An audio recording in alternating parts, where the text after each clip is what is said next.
যেই দেশে কোরআনের 50 বছরের মুফাসসির কঠিন শীতের ভিতরে জেলখানার প্রকোষ্ঠের মধ্যে অবস্থান করে দুঃখে দুঃখে জীবন পার করে, চোখের পানি দিয়ে জায়নামাজ আর সিজদার স্থান ভিজে যায়, সেই দেশে মুসলমান শান্তিতে আছে, এটা বিশ্বাস করার কোনো উপায় নাই। আপনি করলে করতে পারেন, আমি আলেম আর একজন আলেম কষ্টে থাকলে আমি সেটা বিশ্বাস করি না। কথা বলুন ঠিক কিনা? এটা কোনো দলের কথা নয়। যিনি কষ্টে আছেন উনি কোন দলের সম্পদ নয়, উনি আমাদের এই জাতির সম্পদ। এই বাংলাদেশকে গোটা বিশ্ববাসী যে কয়েকটা কারণে চেনে, তার ভিতরে অন্যতম একটা কারণ হলো এই দেশে কোরআনের শ্রেষ্ঠ মুফাসসির বসবাস করে। একজন মুফাসসিরের তাফসীর মাহফিলে অন্তত 15 লক্ষ মানুষ ওয়াজ শুনতে আসে। এটা অন্য দেশে হয় না। তারা পরেশান হয়ে যায়, আজীব হয়ে যায়, অষ্টনিষ্ঠ হয়ে যায়। কোরআন শোনার জন্য লক্ষ লক্ষ মানুষ আসে। সেই দেশের নাম হলো বাংলাদেশ। সুবহানাল্লাহ। আল্লাযীনা আমানু ওয়া কানু ইয়াত্তাকুন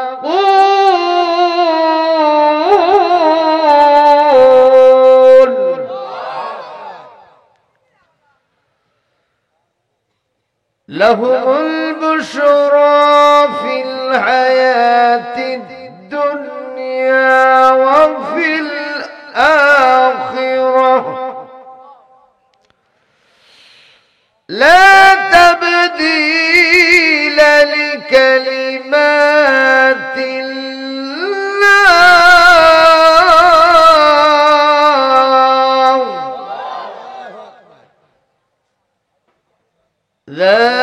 ذلك هو الفوز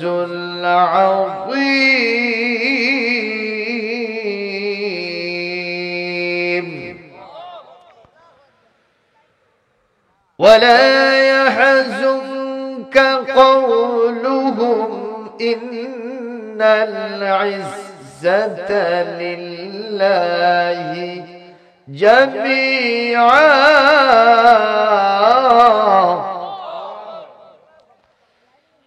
هو السميع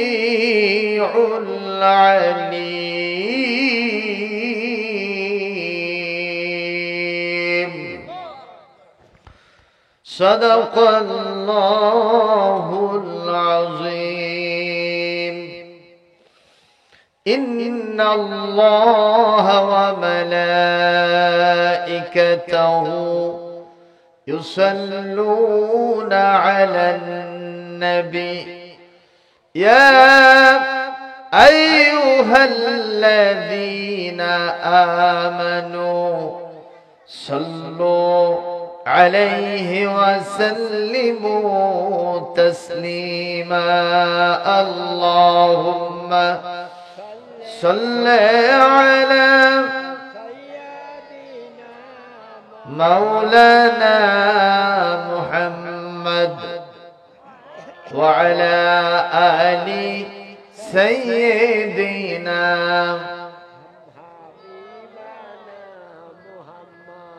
নবীর সাথে শত্রুতা আছে আপনাদের? ভালোবাসা আছে? দেখি কার কার ভালোবাসা আছে নবীর সাথে। ওই যে পেছনে যে ভাইরা দাঁড়ায় আছেন, এখানে নবীর উপর দরুদ পড়া হচ্ছে আর আপনারা দাঁড়িয়ে আছেন, তাহলে এটা তো নবীর প্রতি ভালোবাসার নমুনা হলো না ভাইজান? নবীর প্রতি ভালোবাসা না দেখালে তার জন্য কি জান্নাত না জাহান্নাম? জোরে বলতে হবে, আরো জোরে। নবীর উপরে দরুদ পড়লে ভালোবাসা কমে নাকি কি হয়?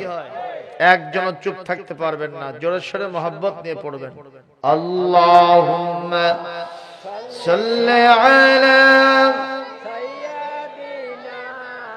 মাওলানা মুহাম্মদ ওয়া আলা আলি সাইয়্যিদিনা রাসূলিনা মুহাম্মদ। मुझे कुछ मिले या न मिले मुहम्मद मिले, यानी यो शे जैसे अल्लाह मिले। अल्लाहुम्मा সাল্লি আলা মাওলানা মুহাম্মদ ওয়া আলা আলি সাইয়্যিদিনা। মনটা যদি হতো পুবাল হাওয়া, হইতো যদি শুভ্র কবুতর, মেঘের ডানায় পাঠিয়ে দিতাম মদিনারি পথে, যেথায় আমার প্রিয় নবী, যেথায় আমার প্রিয় রসূল ঘুমায় নিরন্তর। আল্লাহুম্মা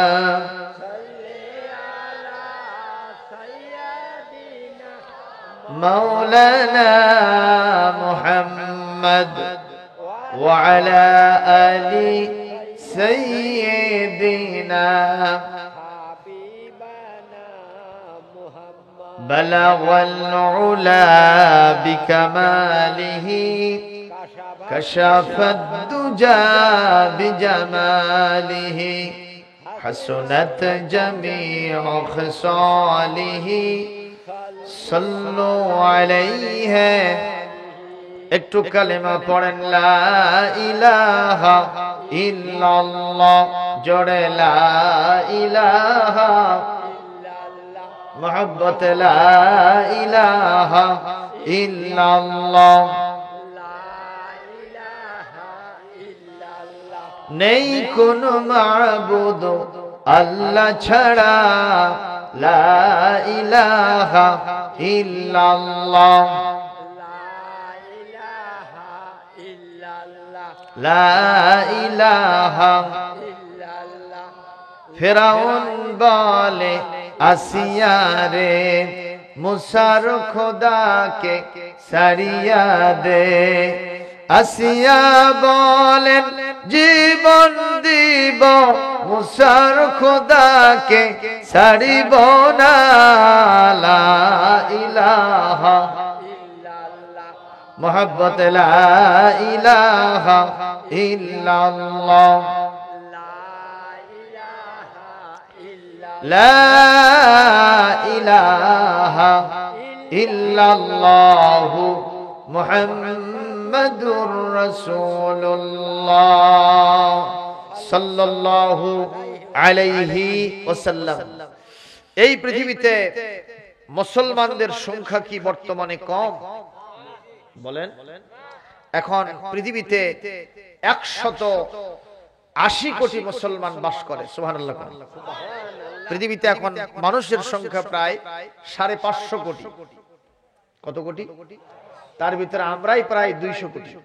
আমরাই প্রায় 200 কোটি। আর অন্যান্য সব জাতি মিলা ধরে নিতে পারেন আপনি কত হলো? 350 কোটি। তাহলে আমাদের সংখ্যা কি একেবারে কম? বলেন। সংখ্যা আমরা আলহামদুলিল্লাহ। পৃথিবীর বড় বড় সম্পদশালী দেশগুলি মুসলমানদের হাতে আছে না নাই? সৌদি আরবের সম্পদের পরিমাণ কম। ওখানে আমরা হজ করতে গিয়ে দেখেছি গাড়িগুলো স্টার্ট দিয়ে রেখেছে, তা ঘন্টার পর ঘন্টা। এমনি চলে না, তেল দিয়ে চলে। কথা কয় তেল যে ফুরে যাচ্ছে, কি জন্য স্টার্ট দিয়ে রাখে আপনি বুঝতে পারছেন না? ঘন্টার পর ঘন্টা, 5 ঘন্টা সারা দিন, সকালে স্টার্ট দিয়েছে, সন্ধ্যা পর্যন্ত গাড়ি দাঁড়ায় আছে, চলতেছে। জিজ্ঞেস করলাম হোয়াট ইজ দ্য কস্ট, কোন কারণে এটা হচ্ছে, অপচয় কেন? তো বলছে স্যার 1 টাকা রিয়াল হচ্ছে তেল। 1 টাকা রিয়াল তেল, 1 রিয়াল দিলেই 1 লিটার তেল পাওয়া যায় 1 রিয়াল টাকার মাধ্যমে। ওই দেশের টাকার নাম হলো কি? রিয়াল। তাহলে এটা করবে না কেন তারা? সম্মানীয় উপস্থিতি, সোনা সৌদি আরবে আছে না নাই?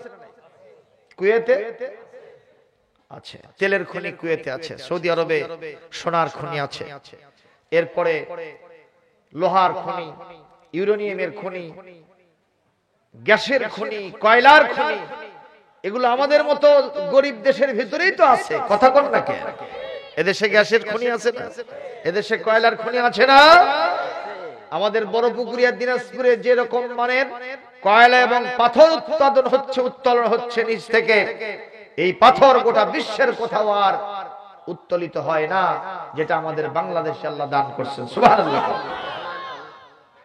তাহলে পৃথিবীতে বড় বড় দেশগুলো আমাদের হাতে আছে, মানুষের সংখ্যা আমরা বেশি, আমাদের হাতে টাকা পয়সা একেবারে কম নাই। তো তারপরেও মুসলমান বিভিন্ন দেশে মার খায় না খায় না? কথা কয় না? খায় না খায় না? আফগানিস্তান শেষ, ফিলিস্তিন শেষ, ইরাক শেষ, মিশর শেষ, ইরান নিয়েও ষড়যন্ত্র চলতেছে। কথা বলে না? আমাদের ভারতের কাশ্মীর শেষ, পার্শ্ববর্তী মিয়ানমারের মুসলমানদেরকে পুড়ে মেরে শেষ করে দিয়েছে। আমরা যে ভূখণ্ডে বাস করি, আমরাও যে খুব সুখে শান্তিতে আছি, এটারও বলার কোনো অবকাশ। সব জায়গায় মুসলমান মার খায় না খায় না? আপনারা বলবেন না হুজুর আমরা মোটামুটি ভালো আছি। আপনি কেমনি বুঝবেন? যেই দেশে কোরআনের 50 বছরের মুফাসসির কঠিন শীতের ভিতরে জেলখানার প্রকোষ্ঠের মধ্যে অবস্থান করে, দুঃখে দুঃখে জীবন পার করে, চোখের পানি দিয়ে জায়নামাজ আর সিজদার স্থান ভিজে যায়, সেই দেশে মুসলমান শান্তিতে আছে, এটা বিশ্বাস করার কোনো উপায় নাই। আপনি করলে করতে পারেন, আমি আলেম, আরেকজন আলেম কষ্টে থাকলে আমি সেটা বিশ্বাস করি না। কথা বলুন ঠিক কিনা? এটা কোনো দলের কথা নয়। যিনি কষ্টে আছেন উনি কোন দলের সম্পদ নয়, উনি আমাদের এই জাতির সম্পদ। এই বাংলাদেশকে গোটা বিশ্ববাসী যে কয়েকটা কারণে চেনে, তার ভিতরে অন্যতম একটা কারণ হলো এই দেশে কোরআনের শ্রেষ্ঠ মুফাসসির বসবাস করে। একজন মুফাসসিরের তাফসীর মাহফিলে অন্তত 15 লক্ষ মানুষ ওয়াজ শুনতে আসে। এটা অন্য দেশে হয় না। তারা পরেশান হয়ে যায়, আজীব হয়ে যায়, অষ্টনিষ্ঠ হয়ে যায়। কোরআন শোনার জন্য লক্ষ লক্ষ মানুষ আসে। সেই দেশের নাম হলো বাংলাদেশ। সুবহানাল্লাহ। এই মুসলমান, এই কথাগুলো আমি কেন বলছি? এত সম্পদ, এত ম্যান পাওয়ার, এত তাফসীর, এত বয়ান বিবৃতি, এত তাবলীগ, এত পীর মাশায়েখ, এত ইসলামী আন্দোলন, তারপরেও গোটা বিশ্বে কেন এত মুসলমানদের নির্যাতন? কেন মুসলমানদের উপরে এত খড়গহস্ত হয়েছে বিধর্মী শক্তিগুলো? মুসলমান কেন সুখে শান্তিতে থাকতে পারে না? তার কারণটা কি আপনাদের জানতে মন চায় না? চাই কিনা? কারা কারা চান একটু হাত তুলে আল্লাহকে দেখান। আমার মুসলমান হাত নামান।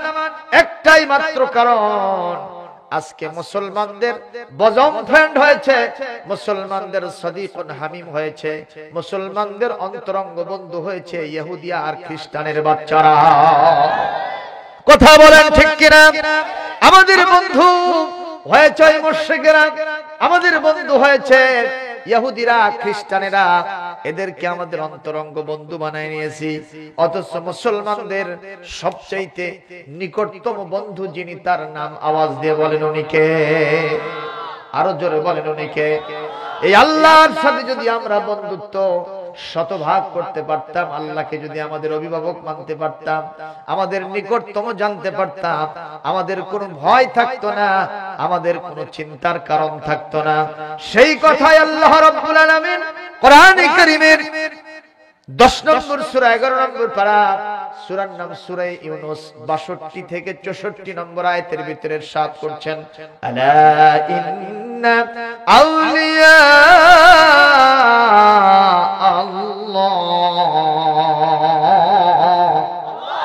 লা খাউফুন আলাইহিম ওয়া লা হুম ইয়াহজানুন।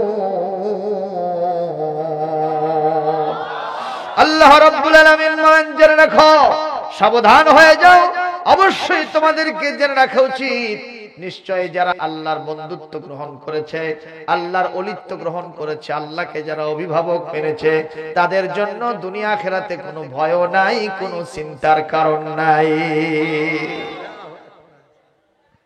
ভয়ও নাই, চিন্তাও নাই। এই দুনিয়াতে মানুষের সমস্যা তো এই দুইটাই। কথা কয় না? একটা হলো ভয় আর একটা হলো চিন্তা। ভয় কিসের? লক্ষ লক্ষ টাকার ব্যবসা বাণিজ্য করে আস্তে করে বাড়িতে যাবেন একা একা, টাকাটা বাড়ি পর্যন্ত পৌঁছুক, এটা চান না? কিন্তু ভয় আছে না নাই? কিসের ভয়?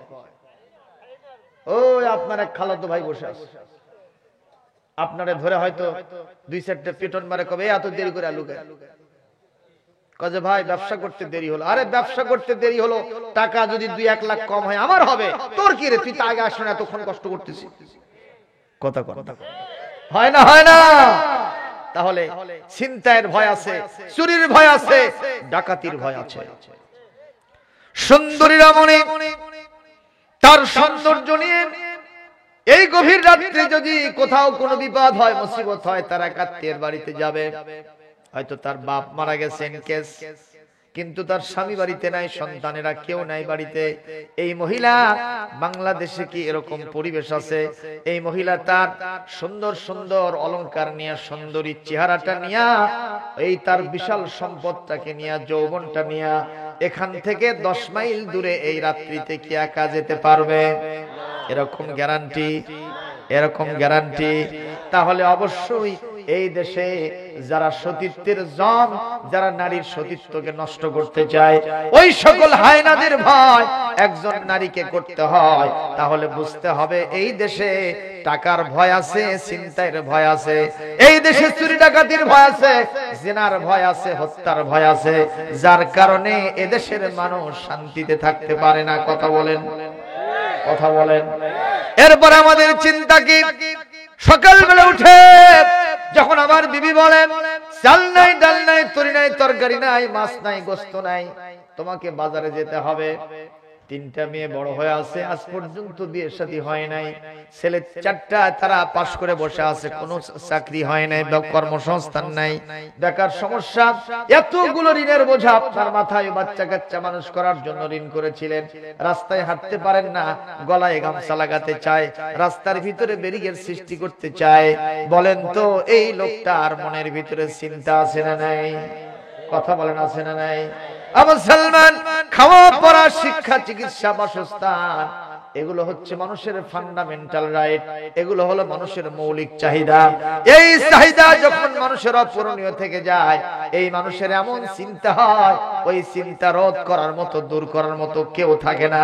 আমার আল্লাহ পাক বলেন, যদি তোমরা আমার খাঁটি ওলি হতে পারো, আমার খাঁটি বন্ধু হতে পারো, যদি আমার বজম ফ্রেন্ড হতে পারো, আমি আল্লাহ ঘোষণা করলাম খাওয়া পড়া, শিক্ষা, চিকিৎসা, বাসস্থানের কোনো চিন্তা থাকবে না।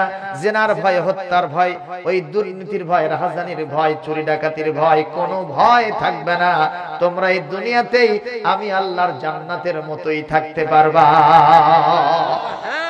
জোরে বলেন সুবহানাল্লাহ। ও মুসলমান, তাহলে আমরা কি আল্লাহর ওলি হতে চাই? কারা কারা চাই হাত তুলে আল্লাহকে দেখাও। লিল্লাহে তাকবীর, নারায়ে তাকবীর। আল কোরআনের আলো, আমার রব তোমার রব, আমার রবের নাম কি? আরো জোরে হলো নারে, সবাই বলো মহব্বতে, জিকিরে, ফিকিরে, নারে তাকবীর। আজকে ভোটের মিছিল হয়, কিন্তু আমার আল্লাহর নামের মিছিল হয় না। কথা কন না ভাই? আল্লাহর নামের মিছিল দরকার আছে না? আল্লাহর নামের মিছিল, আল্লাহর নাম যত জপবেন আপনার সবকিছু আসান হয়ে যাবে। কে করে দিবে? আল্লাহ। আল্লাহ আল্লাহ জপ মন, জপো আল্লাহ আল্লাহ।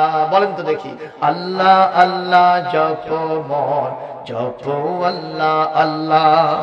জীবন হবে, জীবন হবে ফুলে ফলের নূরে উজালা। আল্লাহ।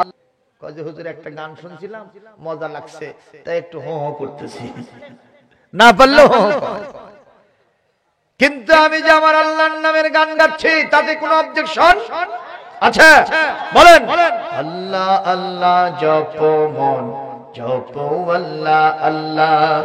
জীবন হবে, জীবন হবে ফুলে ফলের নূরে উজালা। আল্লাহ আল্লাহ জপ মন, জপো আল্লাহ আল্লাহ। যে নাম জপে আদম পেলেন ভুলের মাফি, ইব্রাহিমের অগ্নিকুণ্ডে ও নাম ছিল কাফি। ওই নাম জপে নূহের তরি পার হয় উর্মি মালা।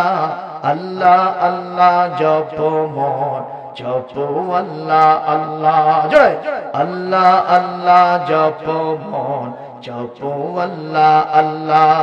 জীবন হবে ফুলে ফলে নূরে উজালা।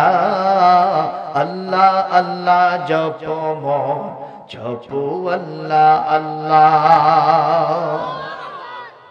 কেন মারহাবা দেন বারে, আরো আসতে পারে, আরো আসতে আসতে। ও যে আলু আলু, ভয় লাগে না? শরম লাগে না? লজ্জা লাগে না? আরে আল্লাহর নামে আল্লাহর বান্দারা স্লোগান দেবে, পৃথিবীর কোন র‍্যাব, পুলিশ, আর্মি, বিজিবি নামক কোন বাহিনীকে আমরা পরোয়া করতে চাই না, চাই না, চাই না।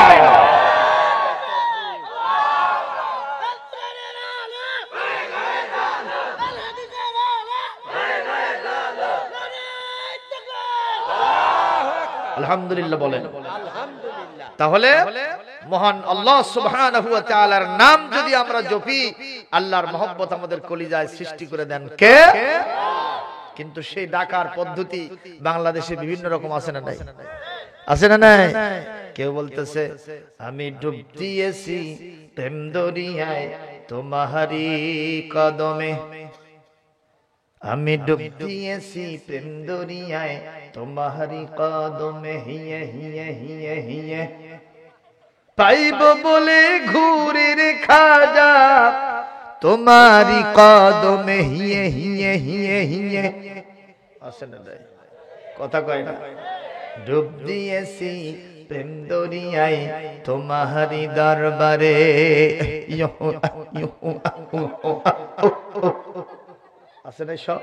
আছে নাই সব? এগুলো কোথায় পাইছে আল্লাহই জানে। এরা হলো ভণ্ড, দিতে হবে দণ্ড, মারতে হবে দণ্ড, করে দিতে হবে ঠণ্ড। কারণ আল্লাহর নামের জিকির করতে গিয়ে কোনো ভণ্ডামি চলিবে আল্লাহ বরদাস্ত করবেন না। ঠিক কি না? সবকিছুর সাথে টিটকারি বটকারি চলে না। প্রিয় ভাইরা আমার, আজকে যদি আমি কিছু সময় কথা বলি, আপনাদের শোনার মতো এনার্জি আছে? সবাই শুনবেন তো? তাহলে আজকে আমরা বন্ধুত্ব করব কার সাথে? হ্যাঁ, এখন বন্ধুত্ব করতে গেলে কি লাগবে আমি সেই ফর্মুলা দিব কোরআন কারীম থেকে ইনশাআল্লাহ। আল্লাহ রাব্বুল আলামিন বলেন, খুব বেশি কিছু দরকার নাই, দুইটা প্রধান কোয়ালিটি, দুইটা প্রধান গুণাবলী যদি তোমরা তোমাদের ভিতরে লালন করতে পারো, পালন করতে পারো, আমি আল্লাহ তোমাদেরকে আমার বন্ধু বানায় নিব। কয়টা? আরো জোরে, জোর হলো না? সবাই বলেন আলহামদুলিল্লাহ। আপনারা বলতে পারেন হুজুর এই যে মিছিলটা করেন কোন কারণে? মিছিল করলে একটা জিনিস মনে থাকে, আগামীকাল যখন আপনারা জিজ্ঞেস করবে বগুড়া থেকে আব্দুল সালাম সাহেব আসছিল, কি ওয়াজ করলো? অনেকে কবে যে খুব ভালো ওয়াজ করছে। কি ওয়াজ কত কয় অত কি মনে থাকে? আছে না নাই? এই ওয়াজ শুনে নাই, এই খালি আওয়াজ শুনিছে আর কেওয়াজ দেখার জন্য আসছিল। এই বাংলাদেশে কিছু কিছু মাহফিল গুলা দেখা যায় এটা নাটকের মঞ্চের মতো অনেকে ব্যবহার করে। অভিনয় আছে না নাই? যেরকম আছে না নাই?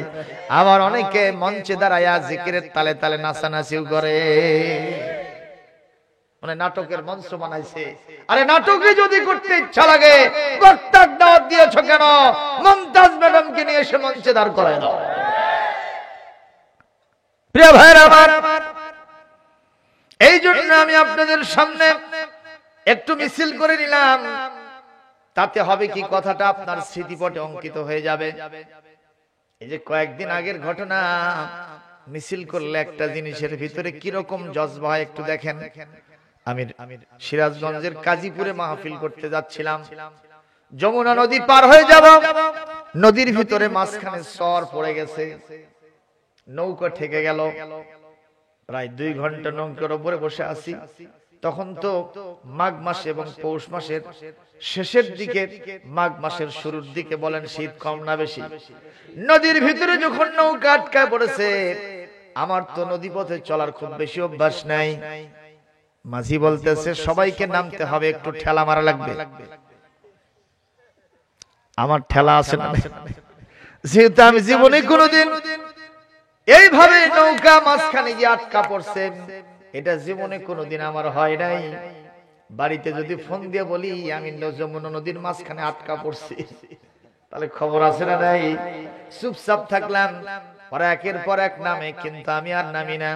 হাঁটুর মধ্যে কাল্লা দিয়ে খালি আল্লাহ আল্লাহ করতেছি। এক মুরব্বি বলতেছে, এই মাঝি, উনি হচ্ছে আমাদের মেহমান মানুষ, তাকে আমরা কখনো নামতে দেব না, উনি থাক। আমরা সবাই মিলে নেমে নৌকাটাকে একটু পানির ভিতরে নামানোর চেষ্টা করি। দেখলাম ওখানে একজন বলতেছে, মারো, টান, আরো জোরে, জোরসে মারো, সবাই মারো, ওরে বাবা জোরছে মারো। এই যে হেইয়ো হেইয়ো বলতেছে, আমি দেখলাম 2 ঘন্টা বসেছিলাম, মাত্র 10 মিনিটে নৌকা মূল নদীর ভিতরে নেমে গেল, চলচল করে জমিনে পৌঁছে গেলাম। সেই দিন আমি বুঝতে পেরেছি, হেইয়ো কইলে, মিছিল করলে জজবা বেড়ে যায়, আমাদের কার্যটা ও সিদ্ধি করে দেন কে? এই জন্য একটু মাঝে মধ্যে মিছিল হবে, তাতে কি কোনো অবজেকশন হবে? ইমানদার শুধুমাত্র ঘুমসি মারা বসে থাকবে, এটা হতে পারে না। ইমানদার সবসময় নরসাদ্দুল হয়ে থাকবে, প্রস্তুত থাকবে, যে কোনো মুহূর্তে আহ্বান আসলে মর্দে মুজাহিদের মতো নিজের জীবন জান মালকে বাজি রেখে আল্লাহর জমিনে আল্লাহর দ্বীন প্রতিষ্ঠার জন্য আমরা ঝাঁপিয়ে পড়তে প্রস্তুত ছিলাম, এখনো আছি। কিয়ামত পর্যন্ত আজীবন মুসলমান রেডি থাকবে।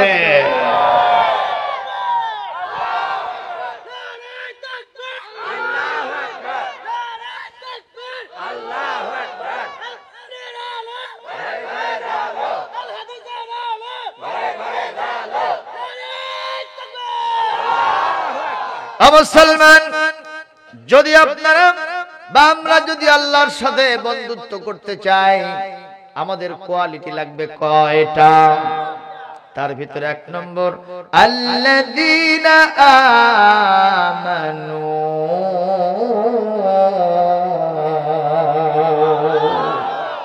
1 নম্বর কোয়ালিটি হলো তারা ঈমান আনবে কার উপরে? শুধু আল্লাহর উপর, রাসূলের উপর। এরপরে এই জীবন নয়, আরেকটা জীবন আছে, তার নাম পরকাল। তার উপর ঈমান আছে? ফেরেশতা যে আল্লাহর বাহিনীগুলো আছে, তার উপর ঈমান আছে? কথা কন না কেন? আছে। এরপরে এই যে আল্লাহর কিতাব, নাম কি? এর উপর ঈমান আছে? কথা কন। এরপরে কবরে যাব, কবর থেকে আবার আখিরাতে উঠবো, ঈমান আছে?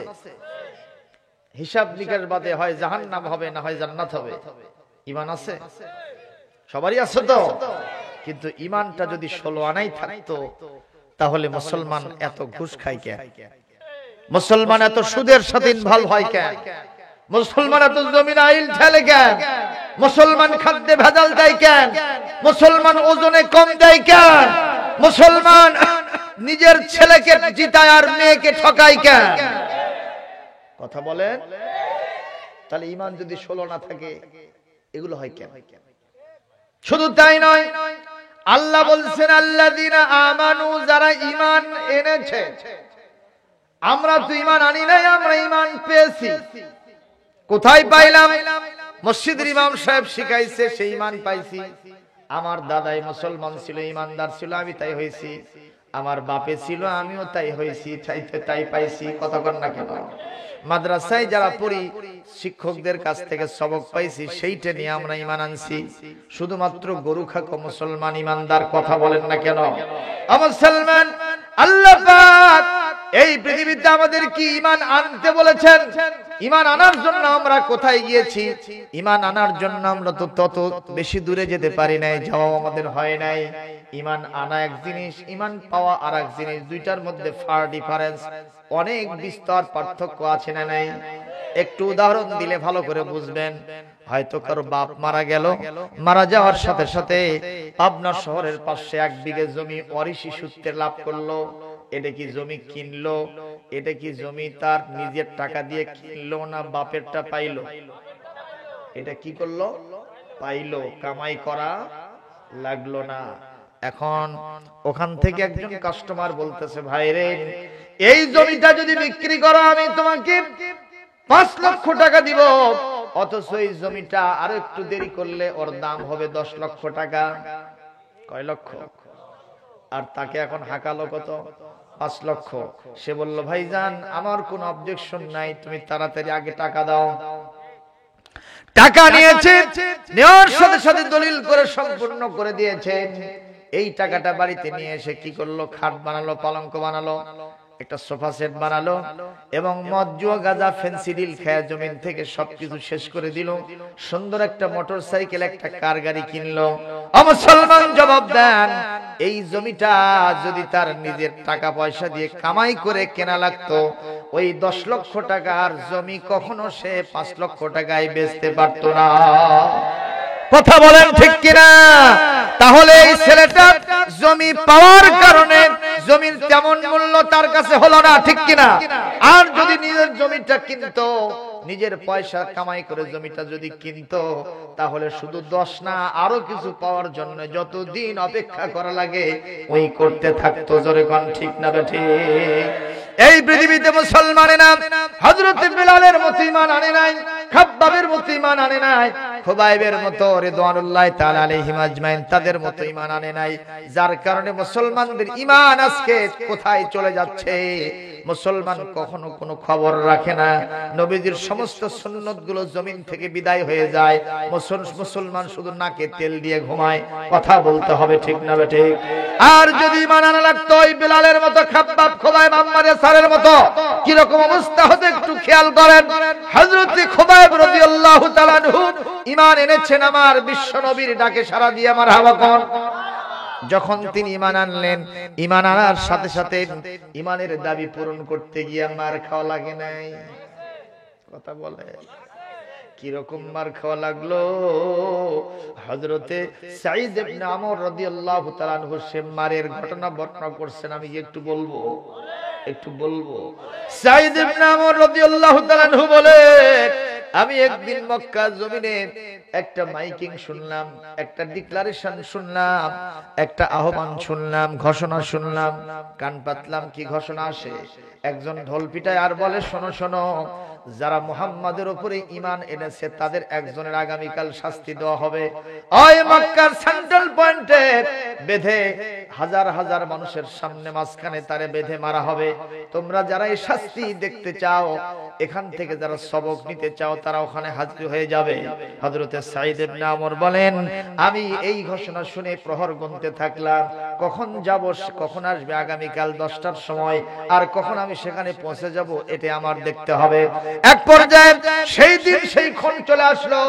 আমি নির্ধারিত সময় চলে গেলাম, যে দিকে চতুর্দিকে হাজার হাজার জনতা, মাঝখানে একটা খুঁটির সাথে আষ্টে পৃষ্ঠে জড়িয়ে একজন ছেলেকে বাঁধা হয়েছে। আমি দূর থেকে তাকায় দেখলাম চতুর্দিক থেকে জল্লাদেরা তাকে লোহার হাতুড়ি দিয়ে পিটাচ্ছে, বড় বড় কাঠ দিয়া, বড় বড় লাঠি দিয়া, তরবারির পৃষ্ঠার উল্টা দিয়া আঘাত করতেছে, ডাঁট দিয়ে আঘাত করতেছে, কিল ঘুটি চড়তাপ্পর মারতেছে। কিন্তু রক্ত ঝরে ওই এলাকা রক্তে প্লাবিত হয়ে গেছে, রক্তস্নাত পরিবেশ হয়ে গেছে। কিন্তু আমি দেখলাম ওই ছেলেটার মুখ থেকে মুস্কি হাসি বের হইতেছে। আমি চিন্তা করলাম, এটা আবার কি দৃশ্য আমি দেখলাম?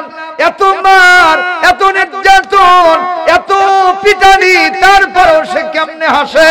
নিঃসন্দেহে এর ভিতরে কিছু একটা গোপনীয় ব্যাপার আছে।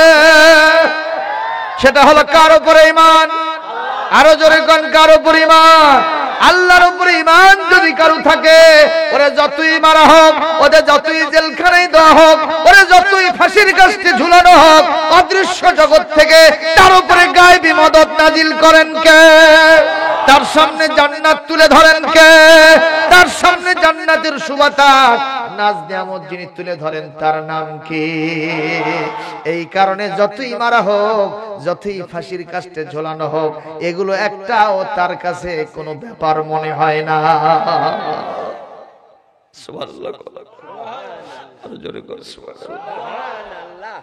আমার ভাইরা, হযরত খুবাইব রাদিয়াল্লাহু তাআলা আনহু আস্তে পৃষ্ঠে বাধা, চতুর্দিক থেকে তীর তরবারি মারতেছে, লাঠি দিয়ে আঘাত করতেছে, রক্ত দিয়ে এলাকা প্লাবিত হয়ে গেছে, কিন্তু উনি মুস্কি হাসি মারতেছে, কোন প্রকারের কান্না নাই চোখ দিয়া। সাইদ ইবনে আমর বলেন, এই দৃশ্য দেখে আমারও চোখ দিয়ে পানি গড়গড় করে পড়তে থাকলো। এটা কেন মারতেছে ছেলেটাকে? এত সুন্দর চেহারা, সাহাবীদের চেহারা আর বর্তমান সমাজের নায়ক নায়িকাদের চেহারা কি এক? নাউজুবিল্লাহ কোন। অথচ আমার মুসলমান যুবক যুবতী এই চেহারাগুলো দিকে পাগল হয়ে যায়। কথা কন না কেন? সাহাবীদের চেহারা আমার আল্লাহ বর্ণনা করেছেন, সীমাহু ফি ওয়ুজুহিহিম মিন আথারিস সুজুদ। আল্লাহ রাব্বুল আলামিন বলেন, আমার রাসূলের সাহাবীদের চেহারা সব সময় নূর চমকাইতে থাকতো, তাদের চেহারা দিয়া সিজদার চিহ্ন সব সময় প্রকাশমান হতে থাকতো। জোরে বলেন সুবহানাল্লাহ। ভাইরা আমার, কষ্ট হচ্ছে আপনাদের। সাইদ ইবনে আমর রাদিয়াল্লাহু তাআলা আনহু বলছেন, আমি চেয়ে থেকে দেখলাম এতবার শুধু মুস্কি হাসে। কষ্ট হচ্ছে ভাই। এক পর্যায়ে নেতার পক্ষ থেকে বলা হলো, এ খুবাইব, তোমাকে আর মারবো না যদি তুমি একটা শর্তে রাজি হও। হযরতে খুবাইব বললেন, শর্তটা কি? শর্ত হলো এই, তোমাকে যে জায়গায় বেঁধে আমরা মারতেছি, এই জায়গায় তোমাকে ছেড়ে দিয়া তোমার নবী মুহাম্মদ রাসূলুল্লাহকে নিয়ে এসে আমরা ওখানে বেঁধে মারবো, তোমার চোখের সামনে তোমার বদলে নবীকে মানবো। তুমি যদি খুশি থাকো, আনন্দ করতে পারো, রাজি থাকো, তাহলে তোমাকে ছেড়ে দেব, ওনাকে নিয়ে এসে বাঁধবো। হযরতে সাইদ ইবনে আমর বলেন, এতক্ষণ যিনি তীর তরবারির আঘাত সহ্য করছিলেন, লোহার হাতুড়ির আঘাত সহ্য করতেছিলেন, আহারে চরথাপ্পর কিল ঘুষি যিনি সহ্য করতেছিলেন, এই মুহূর্তে নবীর বিরুদ্ধে এতটুকু কথা তার সহ্য হলো না। সিংহের মতো গর্জে উঠে বলছেন, ও কাফের লিডার, আমার নবীকে নিয়ে এসে আমার এই জায়গাতে বেঁধে মারা তো দূরের কথা, আমার চোখের সামনে সোনার নবীকে নিয়ে এসে যদি একটা মুখের থুতাও নিক্ষেপ করো, একটা কাঁটার আছুড়ো দাও, আমি খুবাইব আমার শরীরে এক ফোঁটা রক্ত থাকতেও আমি এটা মেনে নিতে পারবো না। জোরে কর আল্লাহু আকবার। এটা হলো নবীর ভালোবাসা। কথা বলেন ঠিক কিনা? আজকে এই ভালোবাসা কি আমাদের অন্তরে আছে? জোরে কোন আছে? নবীজি বলেছেন, দুইটা জিনিস আঁকড়ে ধরতে পারলে আমার সুন্নতের উপরে তোমরা থাকতে পারবে। একটা হলো কিতাবুল্লাহ, আর একটা হলো আমার সুন্নত। আপনারা বলেন, বর্তমানে সুন্নত কি সব জায়গায় নবীর আছে? কথা বলেন না কেন? নবীর সুন্নত মুসলমানের চেহারা দেখলেও বোঝা যায় না।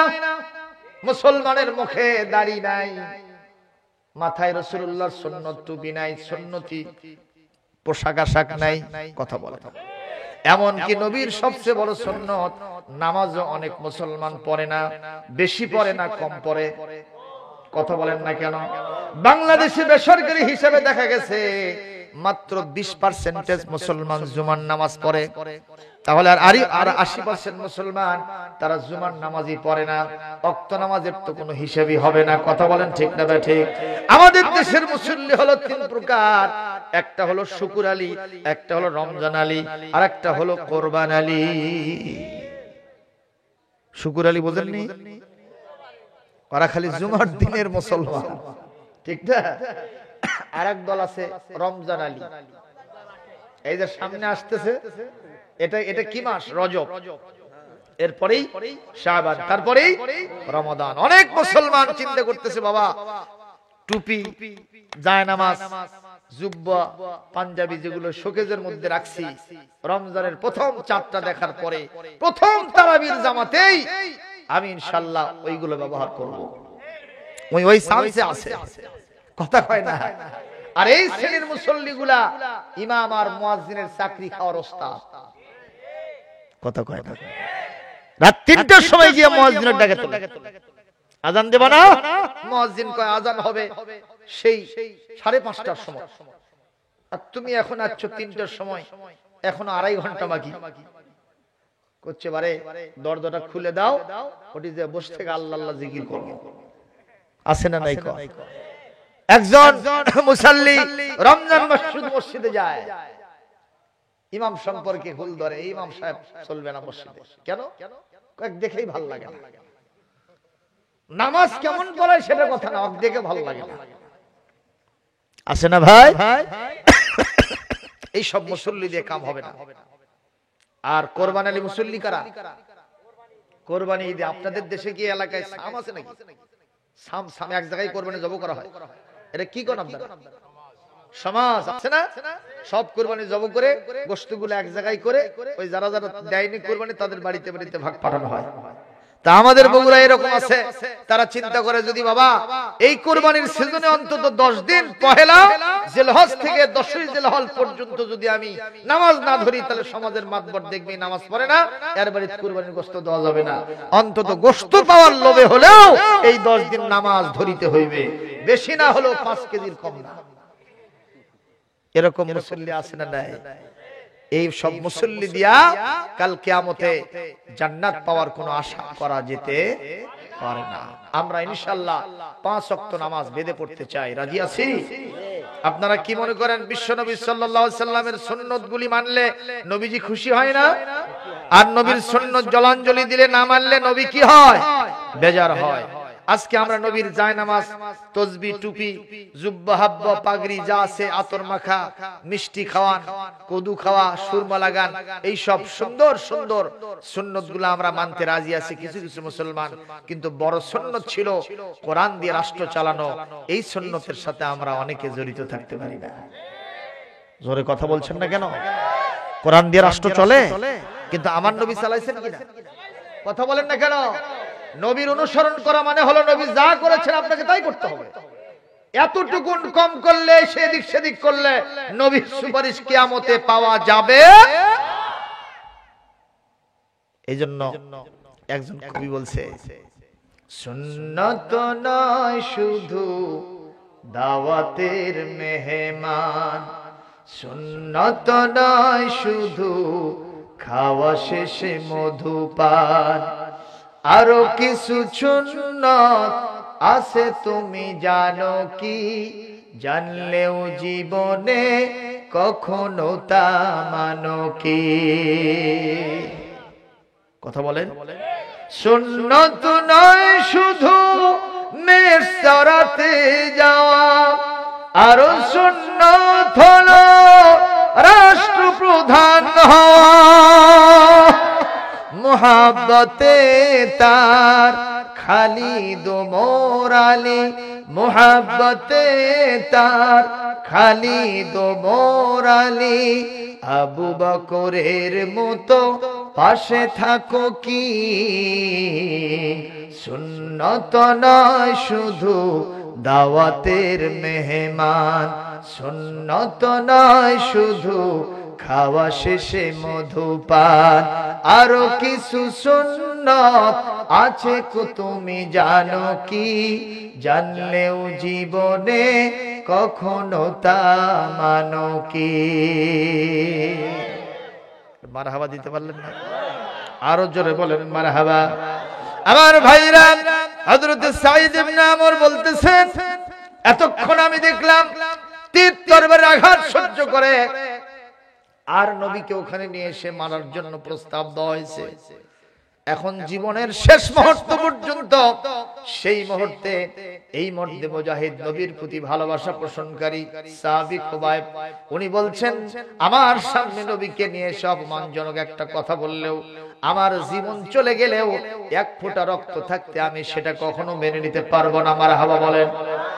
আবু সালমান হযরত সাঈদ ইবনে আমর বলেন নেতার পক্ষ থেকে বলা হলো আবার মার শুরু করে দাও, আবার মারা হলো। মারতে মারতে মারতে মারতে এক পর্যায়ে হযরত খুবাইবের শরীরটা নিস্তেজ হয়ে গেছে। হযরত খুবাইব নিজে নিজেই বলছেন এখন আমার জীবনের শেষ সময়, একটা শেষ ইচ্ছা তাদের কাছে আমার ব্যক্ত করতে হবে। নেতার পক্ষ থেকে প্রস্তাব দেওয়া হলো খুবাইব রে, তোমাকে তো আমরা এখন শেষ করে দিব, তোমার কি কোনো জীবনের শেষ ইচ্ছা আছে? এই পৃথিবীতে ফাঁসির আসামিকে যদি বলা হয় তুমি এখন শেষ ইচ্ছা কি করো, কি চাও তুমি, সে হয়তো বলবে আমার মেয়েটাকে নিয়ে এসো, ছেলেটাকে নিয়ে এসো, আমার স্ত্রীকে নিয়ে আসো, মাকে নিয়ে এসো, বাপকে নিয়ে এসো, আমি একবার চর্মচক্ষে মজা করে দেখব, এই পাবনার ভালো মিষ্টিটা ভালো দইটা নিয়ে এসো, আমি একটু খাবো। এগুলো কথা অনেকে বলতে পারে, কিন্তু হযরত খুবাইব তার প্রতি আল্লাহর ভালোবাসা বেশি না কম? সে আল্লাহর বন্ধু না শত্রু? জোরে বলেন বন্ধু না শত্রু?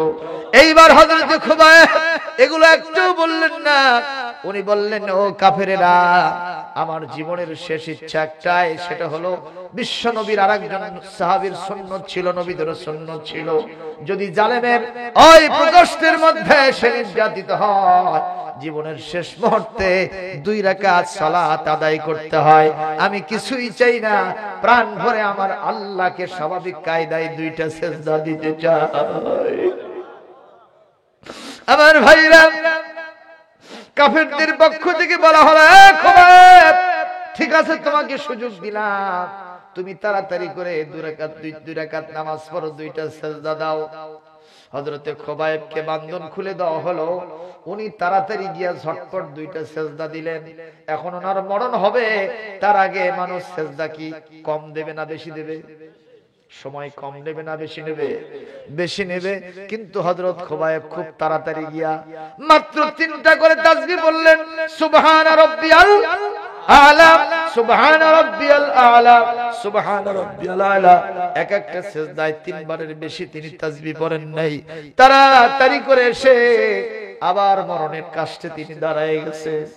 নেতাদের মনের প্রশ্ন, কিউরিসিটি জেগেছে, এ খুবাইব মরণের সময় তো মানুষ একটু বেশি সময় গড়ায় যাতে ফাঁসিটার আদেশ তার জীবনের শেষ মুহূর্তটা একটু ভালোভাবে কাটে, আর একটু সময় গড়িয়ে যায়, কেন তুমি তাড়াতাড়ি করে ঝটফট করে 2টা সিজদা দিয়ে আবার মরণের কাছে দাঁড়াইলা? জবাবটা কি দিবা? সঙ্গে সঙ্গে হযরত খুবাইব বললেন, এ কাফিররা শোনো, আমি যদি এই মুহূর্তে সিজদায় বেশি সময় কাটাই, তোমরা মনে করতে পারো মুসলমান মউতকে ভয় পায়, এই জন্য বেশি করে সিজদায় সময় কাটাইতেছে। এই রকম চিন্তা যাতে তোমাদের মনের ভিতরে উদ্রেক না হয়, না জাগে, আমি এই কারণে মৃত্যুকে ভয় পাই না, আমি শাহাদাতের মওত কামনা করি, ওয়েলকাম করি, এই জন্য তাড়াতাড়ি সিজদা দিয়ে আবার মরণের কাছে দাঁড়ায় গেছি। জোরে করে আল্লাহু আকবার। আরেকটি riwayat এসেছে, আরে হযরত খুবাইবকে কোনো সুযোগ দিবে না সিজদার, কিন্তু হযরত খুবাইব একবার যখন তার ফাঁসির কাষ্ঠটা ঘুরতে ঘুরতে কিবলামুখী হয়ে গেছে, ওই মুহূর্তে আল্লাহকে বলতেছে, আল্লাহ আমি তোমাকে 2টা সিজদা দিতে চাই, কিন্তু কিভাবে সিজদা দিব?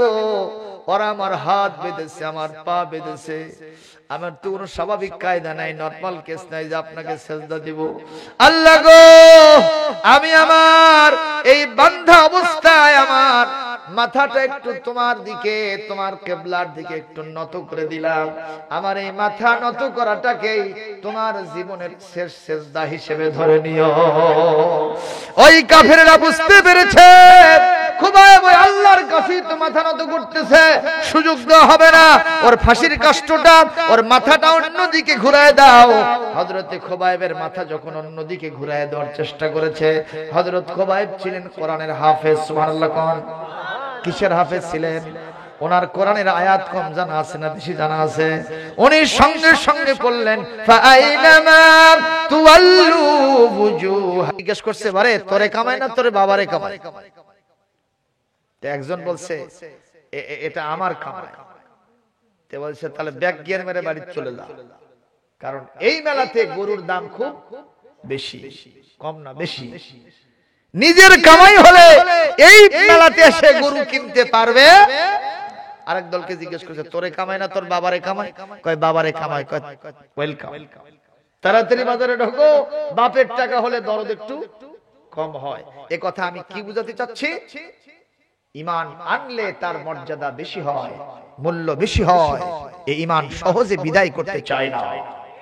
আর ঈমান যদি পায় বাপ দাদার দেখে দেখে, তাহলে ঈমান কোন দিক দিয়ে চলে যায় আমি টেরি পাই না। কথা বলছেন না মুসলমান? আজকে আমার এই সমাজে, আমার এই দেশে কি বলেন, ইসলাম কি পুরোপুরি ভাবে কায়েম আছে? আছে? ইসলামের কি আছে আপনি কোন? নামাজটা যে আমরা পড়ছি, রোজা যাতে রাখছি, এই যে রোজার অবস্থা এমন, সামনে রোজার সময় আমার এলাকার এক যুবক রোজা থাকে না, তা আমাদের মতো কিছু হুজুর আমরা বুঝাইলাম, খুব বুঝাইলাম, বুঝাই রোজা রাখার জন্য রেডি করে ফেললাম। পহেলা রমজানের দিনে সকাল 10টার সময় এসে বলতেছে হুজুর ঈদ কোন দিন? কয়টার সময়? কয়টার সময়? কোন রমজান? তা আমরা জিজ্ঞাসা করলাম কে রে বাবা, আজকে পহেলা রমজান সকাল 10টা, তুমি এই সময় ঈদের খবর নিচ্ছ, তার মানে কি? কয় হুজুর ঈদ হবে না। তার ঈদ হবে সেটা 30 দিন পর, তুমি আজকেই খবর নিচ্ছ। কয় হুজুর একটু খবর নিলাম, একটু মুখের মধ্যে পানি আসলো। এই লোক আপনারা জিজ্ঞাসা করেন, আপনারা এই কথা সব সময় বুঝতে পারবেন, জানতেও পারবেন, এই লোক কি 30টা রোজা রাখতে পারবে? জনগণ পারবে? প্রিয় ভাইরা আমার, কষ্ট হচ্ছে আপনাদের? এজন্য আমাদের ঈমান আনতে হবে। জোরে বলুন ঠিক না ঠিক? এরপরে ঈমান যদি আমি আনতে চাই, আমাকে অন্তত 5টা শর্ত পালন করার দরকার আছে না নাই? কোরআনে কারীম সূরাতুল আনফাল 2 নম্বর 3 নম্বর আয়াতের ভিতরে আল্লাহ পাক বলেন, ইন্নামাল মুমিনুনা আল্লাযীনা ইযা যুকিরাল্লাহু ওয়াজিলাত কুলুবুহুম ওয়া ইযা তুলিয়াত আলাইহিম আয়াতুহু যাদাতুহুম ঈমানাও ওয়া আলা রাব্বিহিম ইয়াতাওয়াক্কালুন আল্লাযীনা ইউকিমুনাস সালাতা ওয়া মিম্মা রাযাকনাহুম ইউনফিকুন। আরো জোরে বলতে হবে আল্লাহু আকবার। আল্লাহ পাক বলেন খাঁটি ইমানদারের পরিচয় হলো 5টা গুণ। কয়টা গুণ? আরো জোরে, জোরে হলো না? সবাই বলেন। 1 নম্বর, তাদের সামনে যখন আল্লাহর নামের উচ্চারণ করা হবে, আল্লাহর নাম স্মরণ করে দেওয়া হবে, তাদের অন্তরাত্মা কেঁপে উঠবে। সুবহানাল্লাহ। আমি শুধু অনুবাদ করে দেব, গভীর রাত পর্যন্ত ওয়াজ করার অভ্যাস আমার নাই। আমাকে দেওয়ার কথা ছিল 10টায়, সেটা দিল 11টায়। কয় ঘন্টা লেট? আরো জোরে কোন? আমার রিপন সরকার ভাই কোথায়? 1 ঘন্টা লেট করে সেটিং দিছে। আমার ভাইরা কষ্ট হচ্ছে কি? আমি যদি আর আধা ঘন্টা কথা বলি, থাকবেন? সবাই থাকবেন? দেখি কারা কারা থাকবেন না। ইনশাআল্লাহ বলেন, ইনশাআল্লাহ বলেন। প্রিয় ভাইরা আমার, 2 নম্বর, ওয়াইদা তুলিয়াত আলাইহিম আয়াতুহু যাদাতহুম ঈমানা। তাদের সামনে যখন কোরআনে কারীম থেকে আলোচনা করা হবে, তেলাওয়াত করা হবে, ওদের একটা ঈমান তার তেজস্বিতা বেড়ে দ্বিগুণ চতুর্গুণ হয়ে যাবে। সে কাউকে ভয় পাবে না, কেবলমাত্র যাকে ভয় করবে তিনি কে? জোরে বলেন সুবহানাল্লাহ। আর 3 নম্বর, জীবনের সকল ক্ষেত্রে সে ভরসা করবে কার উপর? 4 নম্বর, নামাজের দরকার আছে না নাই? ইউকিমুনাস সালাতা, নামাজ প্রতিষ্ঠিত করবে। আর 5 নম্বর, আল্লাহর দেওয়া টাকা পয়সা থেকে আল্লাহর রাস্তায় খরচ করবে। এই 5টা কোয়ালিটি যাদের থাকবে, উলাইকা হুমুল মুমিনুনা হাক্কা। এরাই হলো প্রকৃত মুসলমান, এরাই হলো প্রকৃত ঈমানদার। এদের জন্য জান্নাত রেখেছেন কে? জান্নাত পেতে চাই? সবাই পেতে চায়। জান্নাত চাবেন না তো কি চাবেন? এই দুনিয়াতে আমাদের বাংলাদেশে একজন লেখিকা ছিল, যার নাম তাসলিমা নাসরিন ছিল না? এক সময় এই বাংলাদেশে সে ইসলামের বিরুদ্ধে খুব কথা বলতো। একদিন তার মা নামাজ পড়তেছে, যায় নামাজ বিছাইছে। শুনতেছেন কথা? নামাজ পড়ার জন্য যায় নামাজ বিছাইছে। তো তখন মেয়েটা বলতেছে, মা তুমি যায় নামাজ বিছাইছো কেন? কয় যে নামাজ পড়বো। কয় নামাজ পড়বা কেন? কয় হুজুররা বলছে, আমিও হাদিসে দেখছি, আস-সালাতু মিফতাহুল জান্নাহ, নামাজ হলো বেহেশতের চাবি। তুই কি সেই জান্নাতে যাবি? কথা বলে। তো বলছে, না মা, আমি ওই জান্নাতে যাব না। কেন? কয় জান্নাত সম্পর্কে আমি পড়াশোনা করছি। ওই জান্নাতে আমার বাবা, তোমার স্বামী, যদি আমার বাবা ওই জান্নাতে যায় তাহলে তার জন্য আল্লাহ 70টা হুর রেখে দিয়েছে। কি রাখছি? তো ওই 70টা হুর পাওয়ার পরে তুমি আমার এত আদরের মা, এই দুনিয়াতে আমার আব্বা তোমার এত আদর করলো, ওদের এত সৌন্দর্য নাকি আছে যেটা হাদিস কোরআনে পাওয়া যায়। তোমার মতো মায়ের কথা আমার বাপের মনে থাকবে না। এজন্য মা ওই জান্নাতে যাওয়ার দরকার নাই। নাউজুবিল্লাহ। আরে নাউজুবিল্লাহ জোরে কর না। আচ্ছা আপনারা বলেন তো, এই সব বুদ্ধিজীবী নামের কলঙ্ক, এদের কি কোরআন হাদিস জানা আছে রে ভাই? যার কোরআন হাদিস জানা নাই, ওই কামারের কাছে দইয়ের বায়না দেওয়ার মতো অবস্থা হবে। কামারের কাছে দইয়ের বায়না দিলে পাওয়া যাবে? পাবনাতে মনে হয় পাওয়া যায় নাকি? আমার বগুড়াতে পাওয়া যায় না। কামারের কাছে বায়না দিলে দা কুরাল খুন্তি এগুলোই বানান দিতে হয়। ঠিক কি না কও? ও তো পড়াশোনাই করে নাই, ওর দৌড় কদ্দূর। এই পৃথিবীতে কিছু কিছু স্বামী আজার স্ত্রী আছে, দুইজনের মধ্যে গন্ডগোল হয় না, হয় না কয়? এবং কিছু কিছু স্ত্রী আছে, এরা হলো কাউয়ার জাহাজ, স্বামীকে চান্স দিতে পারছে না, ও নিজেই স্বামীকে তালাক দেয়। চাচা আছে এরকম? এখন বর্তমানে আর স্বামীর স্ত্রীকে তালাক দিতে হয় না, স্ত্রীরাই স্বামীকে তালাক দেয়। আমি পত্রিকায় দেখেছি ঢাকা মহানগরীতে 80% বিবাহ বিচ্ছেদ হয়েছে ডিভোর্সের কায়দায়। স্বামী ব্যবসায়ী গেছে, স্বামী চাকরিতে গেছে, স্বামী বিদেশে গেছে, বাড়িতে এসে দেখে বউ নাই। কই গেছে? আর একজনের হাত ধরে অজানার উদ্দেশ্যে পাড়ি জমাইছে। নাউজুবিল্লাহ জোরে কও। ডিভোর্স। এটা কেন হলো? এই যে বড় ফোনটা দেখছেন তো আপনারা? আমার পূর্ববর্তী বক্তা এই ফোনের জন্য একটা কি করছে, গান গাইছে। সত্য ঘটনা সে বলেছে। আমিও বলতে চাই, এই ফোনটা আজকে আমাদের যতটা উপকার দিচ্ছে তার থেকে আমাদের এই সমাজটাকে বেশি ক্ষতি করে ফেলছে। আমার উঠতি বয়সের ছেলে মেয়ে 7 পরে একটা ছাত্র আহারে প্রাইভেট পড়তে গিয়ে আরেকজনের সাথে প্রেম করে তার বিয়ে শাদী কমপ্লিট। নাউজুবিল্লাহ জোরে কও। এই যে ঢাকায় যে আনুষ্কা মেয়েটা জীবন দিল তার বন্ধুর কাছে, জিহান, জিহান মানে হলো অগ্নিশিখা। তো অগ্নিশিখার সাথে করছে বন্ধুত্ব, ওর কি জীবন বাঁচবে না পুরে সারখার হবে? তো যেরকম নাম সেরকম কাম। ঠিক কি না? প্রিয় ভাই সকল, এই ফোন দিয়ে এই কামটা সেরেছিল। এরকম একটা নয়, দুইটা নয়, পত্রিকার পত্র পত্রিকায় প্রিন্ট ইলেকট্রনিক মিডিয়ায় কয়টা আসে, শত শত কেস আমার বাংলাদেশে ঘটতেছে। আজকে যারা গার্ডিয়ান আছেন, অভিভাবক আছেন, বড়ই চিন্তিত। আমাদের কলিজার টুকরো সন্তানদেরকে আমরা মঞ্জিলে মকসুদে পৌঁছাতে পারবো কিনা টেনশন আছে না নাই? জোরে কোন আছে না নাই? করোনা ভাইরাস মহামারী আল্লাহ দিয়েছেন, সে কারণে আমরা স্কুল কলেজগুলো বন্ধ রেখেছি। এই সুযোগে ছেলেগুলো আরো বেশি সমস্যা হয়ে গেছে। আমার বাসা যেখানে, তার আশেপাশে দেখি হাইরে ছেলে মেয়ে কিভাবে এসে বাগবাকুম করতেছে। আমি বললাম, বাবা এখানে কেন তোমরা? কয় হুজুর প্রাইভেট পড়ে যাচ্ছি। তো প্রাইভেট পড়ে এখানে কেন? তো মাস্টার নাই। কয় হুজুর একটা ব্যাচ পড়তেছে, এই সুযোগে সময় কাটাইতেছে। নাউজুবিল্লাহ জোরে কোন রে ভাই। আমার সালমান খুবই নজর করে কথা শোনেন। এই মেয়েটা কোরআন হাদিস সম্পর্কে পড়াশোনা করে নাই। তো তাসলিমা নাসরিন সে দাবি করলো কি রকম শোনেন। সে বলতেছে কিভাবে সে এরকম আর্গুমেন্ট পেশ করলো, একজন পুরুষ যদি 4টা মহিলা বিয়ে করতে পারে, একজন মহিলা কেন 4টা পুরুষ নিতে পারবে না? দাবিটা যৌক্তিক না অযৌক্তিক? কথা কয় না।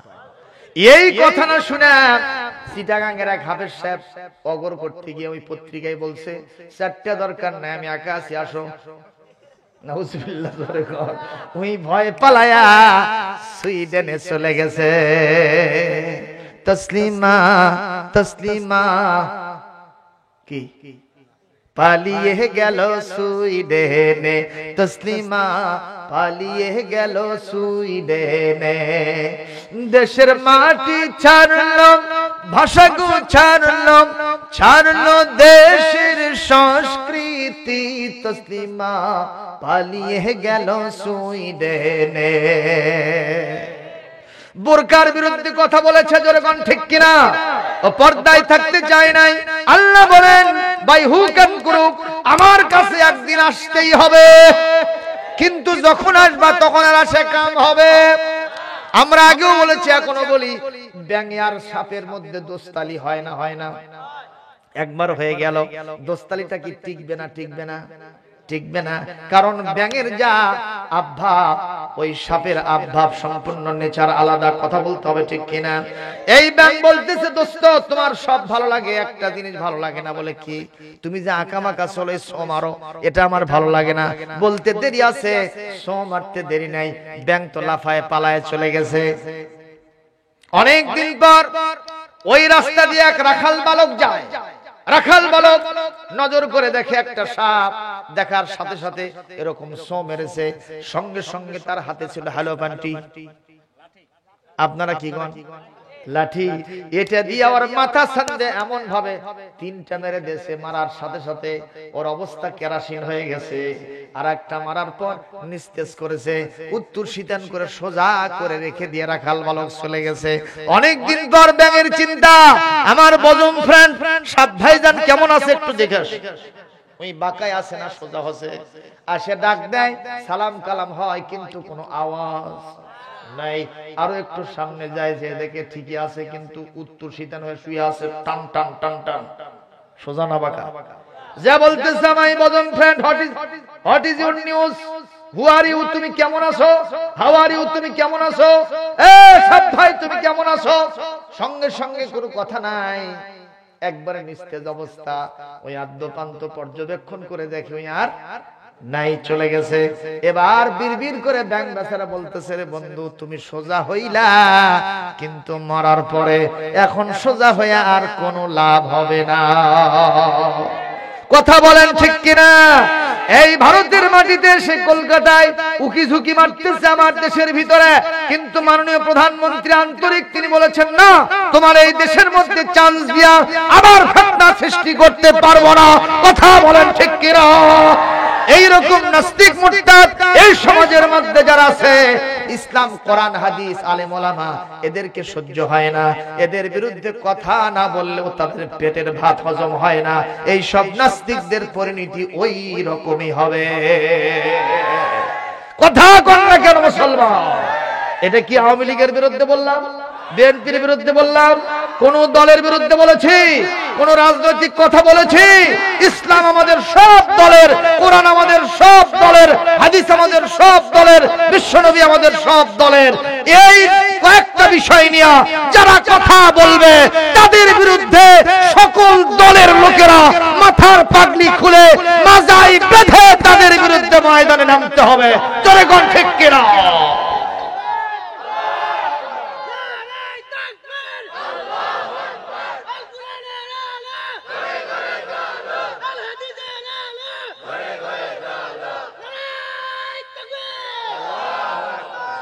আমাদের দেশের প্রধানমন্ত্রী বঙ্গবন্ধুর কন্যা, মাথায় ব্রেন আছে না নাই? কথা কন না কেন? কয়েকদিন আগে কেউ বলল যে আলেমদের হাত ভাঙো, কইছি না? কেউ বলছে যে পিটায়া ঢুকে দেবো জেলের মধ্যে, কেউ বলছে আসো খেলা হবে, বলছে নাকি? কিন্তু মাননীয় প্রধানমন্ত্রী কিছু বলছে? উনি জানেন বাংলাদেশের আকাশ বাতাস এই জমিনের সাথে আল্লাহর কোরআন ইমানদারদের সম্পর্ক সবচাইতে বেশি। ইমানদারদের সাথে থাকতে হবে, এটাই সত্য কথা। ঠিক কিনা? উনি আলেমদের মর্যাদা বোঝেন, উনি একটা উচ্চবাচ্য করেন না। এবং সেক্রেটারি জেনারেল কি নাম না ওবায়দুল কাদের, তিনিও বলেছেন এই বিষয়ে আমি কোনো কমেন্ট করব না, মন্তব্য করব না, এই বিষয়টা মাননীয় প্রধানমন্ত্রী দেখতেছেন। আমি সেদিন শুনলাম এক আলেম সাহেব বলছেন যেখানে ওইটা করার কথা ছিল মাননীয় প্রধানমন্ত্রী আন্তরিকভাবে সিদ্ধান্ত নিয়েছেন পাশে একটা মসজিদ আছে, আমি এই জায়গাটা এটা করব না। আমরা তাকে ধন্যবাদ জানাই, সাধুবাদ জানাই, বলেন মারহাবা লিল্লাহি তাকবীর। কষ্ট পাচ্ছেন? কলকাতার মাটিতে বসে ওই যে একটা কথা আছে, ইল্লত যায় না ধুলে খাসলত যায় না বলে, ওখানে বসে থেকে আবার ওই বোরকার বিরুদ্ধে লিখতেছে, আলেমদের বিরুদ্ধে লিখতেছে। তো আহমদাবাদে কলকাতা ওখানে মুসলমানরা সব ওর বিরুদ্ধে মিছিল বের করছে।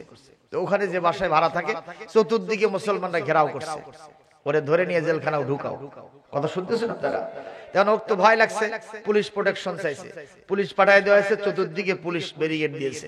তো এক পর্যায়ে এসে কি আপনারা কথা শুনতেছেন আমার? ওখানে যখন ব্যারিকেড দিয়েছে তখন পুলিশেরা আন্দোলনের এত গতিবেগ দেখেছে যে ওনার কাছে ম্যাডাম কি বলছে, ম্যাডাম যেরকম আন্দোলন শুরু হয়েছে বোধহয় আমরাও আপনার রক্ষা করতে পারি না।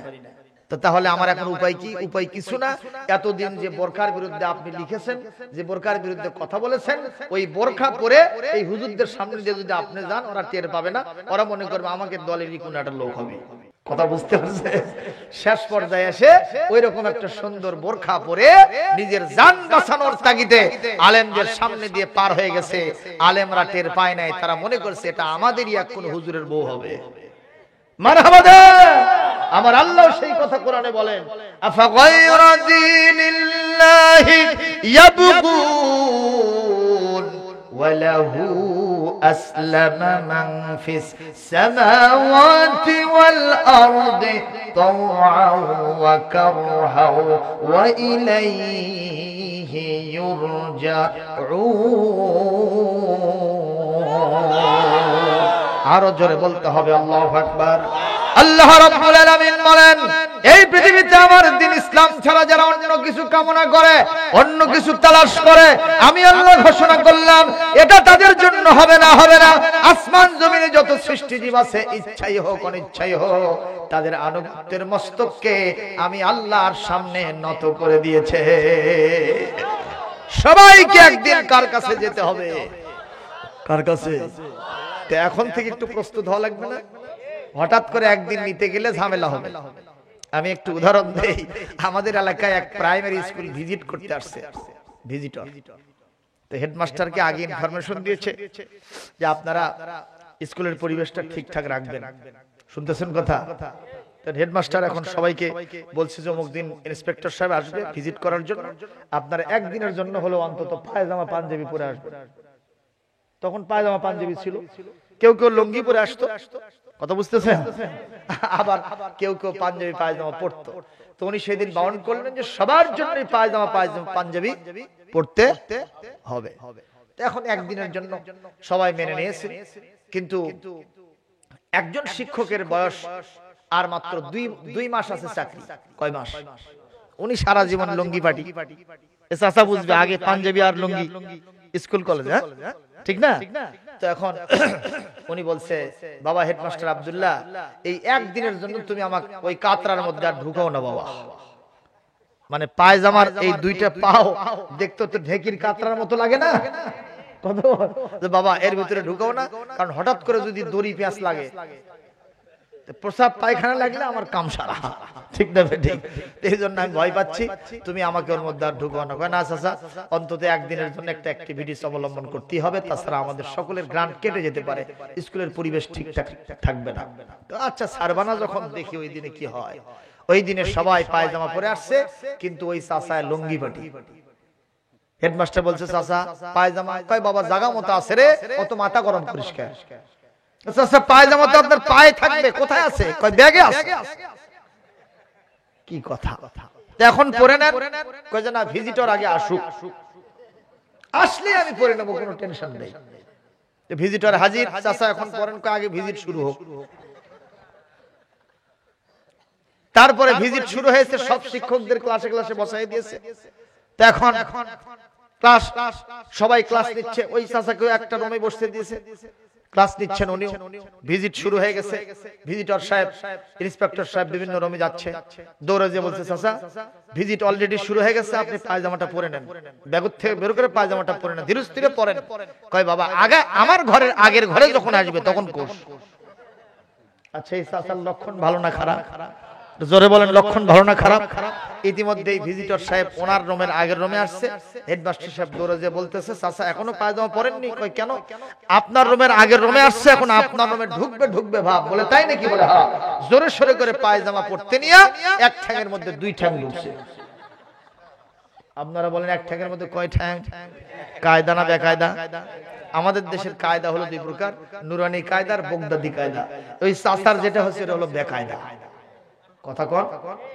এখন পায়জামার সাথে যুদ্ধ চলতেছে, দুই ঠ্যাংটা এক ঠ্যাঙের মধ্যে গেছে, বিষয়টা কত ক্রিটিক্যাল চিন্তা করেন। ইতিমধ্যে ভিজিটর সাহেব এখানে হাজির।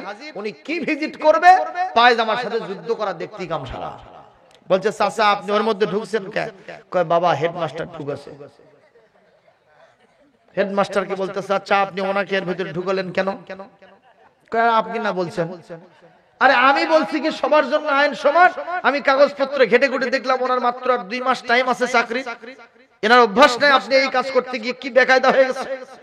এখন চাচা কেমনে কি করে?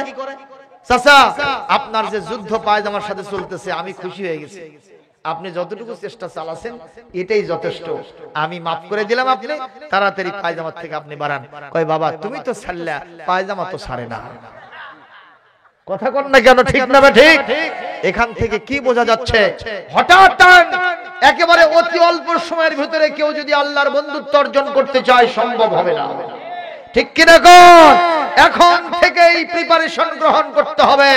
আমাদের বজম ফ্রেন্ড কে তিনি, তার সাথে বন্ধুত্ব করার জন্য আজ থেকেই প্রিপারেশন নিতে হবে। সেক্ষেত্রে আগামীকাল সকাল থেকেই ফজরের নামাজ শুরু হবে। যারা যারা সৎ সাহস রাখেন দুহাত তুলে আল্লাহকে এই মুহূর্তে দেখায় দেয়। দেখেন তো কার হাত ওঠেনি? যার হাত ওঠেনি ওই গ্রুপের লোক। কোন গ্রুপ তা কিন্তু বলি নাই, এর শয়তান গ্রুপের লোক। জোরে সোরে হাত তোলেন, জোরে সোরে হাত তোলেন। আল্লাহ তাআলা আমাদের সবাইকে নামাজি হিসেবে কবুল করুন। জোরে বলি আল্লাহুম্মা আমিন। দুটো হাত নামান। প্রিয় ভাই সকল, এই মুহূর্তে আমি যে কথা আপনাদেরকে বুঝাতে চাচ্ছিলাম সেটা হলো ওই আল্লাহ রাব্বুল আলামিনের সাথে যদি বন্ধুত্ব করতে চাই তাহলে আমাদের কোয়ালিটি প্রধান কয়টা জানো? কয়টা কোয়ালিটি? এর ভিতরে এক নম্বর হচ্ছে ঈমান আনতে হবে। ঈমান পাইলে হবে না, ঈমান আনতে হবে। কেমন? খাব্বাবের মতো, খুবাইবের মতো, আম্মার ইয়াসারের মতো রিদওয়ানুল্লাহি তাআলা আলাইহিম আজমাইন, তারা যেরকম ঈমান এনেছিলেন ওই রকম ঈমানদার হলে যদি ডুয়ার ডাই হয় মন্ত্রের সাধন কিংবা শরীর পতন, যদি এই চেষ্টা চালাতে চালাতে ঈমানের পথে থাকতে থাকতে যদি মৃত্যু হয়ে যায়, এটা মৃত্যু হবে না, এটা শাহাদাত হবে। জোরে বল সুবহানাল্লাহ। কথা বলেন। আমাকে শহীদ করে ওই মিছিলে শামিল করে নিও, যেই মিছিলের নেতা আমির হামজা, খোবায়েব খাব্বাব খোদার ছিল যারা অতি প্রিয়, শামিল করে নিও। আমাকে শহীদ করে ওই মিছিলে শামিল করে নিও। ওয়ালা তাকুলু লিমান ইউকতালু ফি সাবিলিল্লাহি আমওয়াত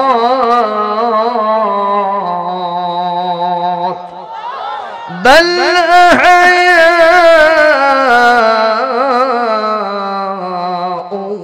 ولكن لا تشعرون ولا تحسبن الذين قتلوا في سبيل الله أمواتا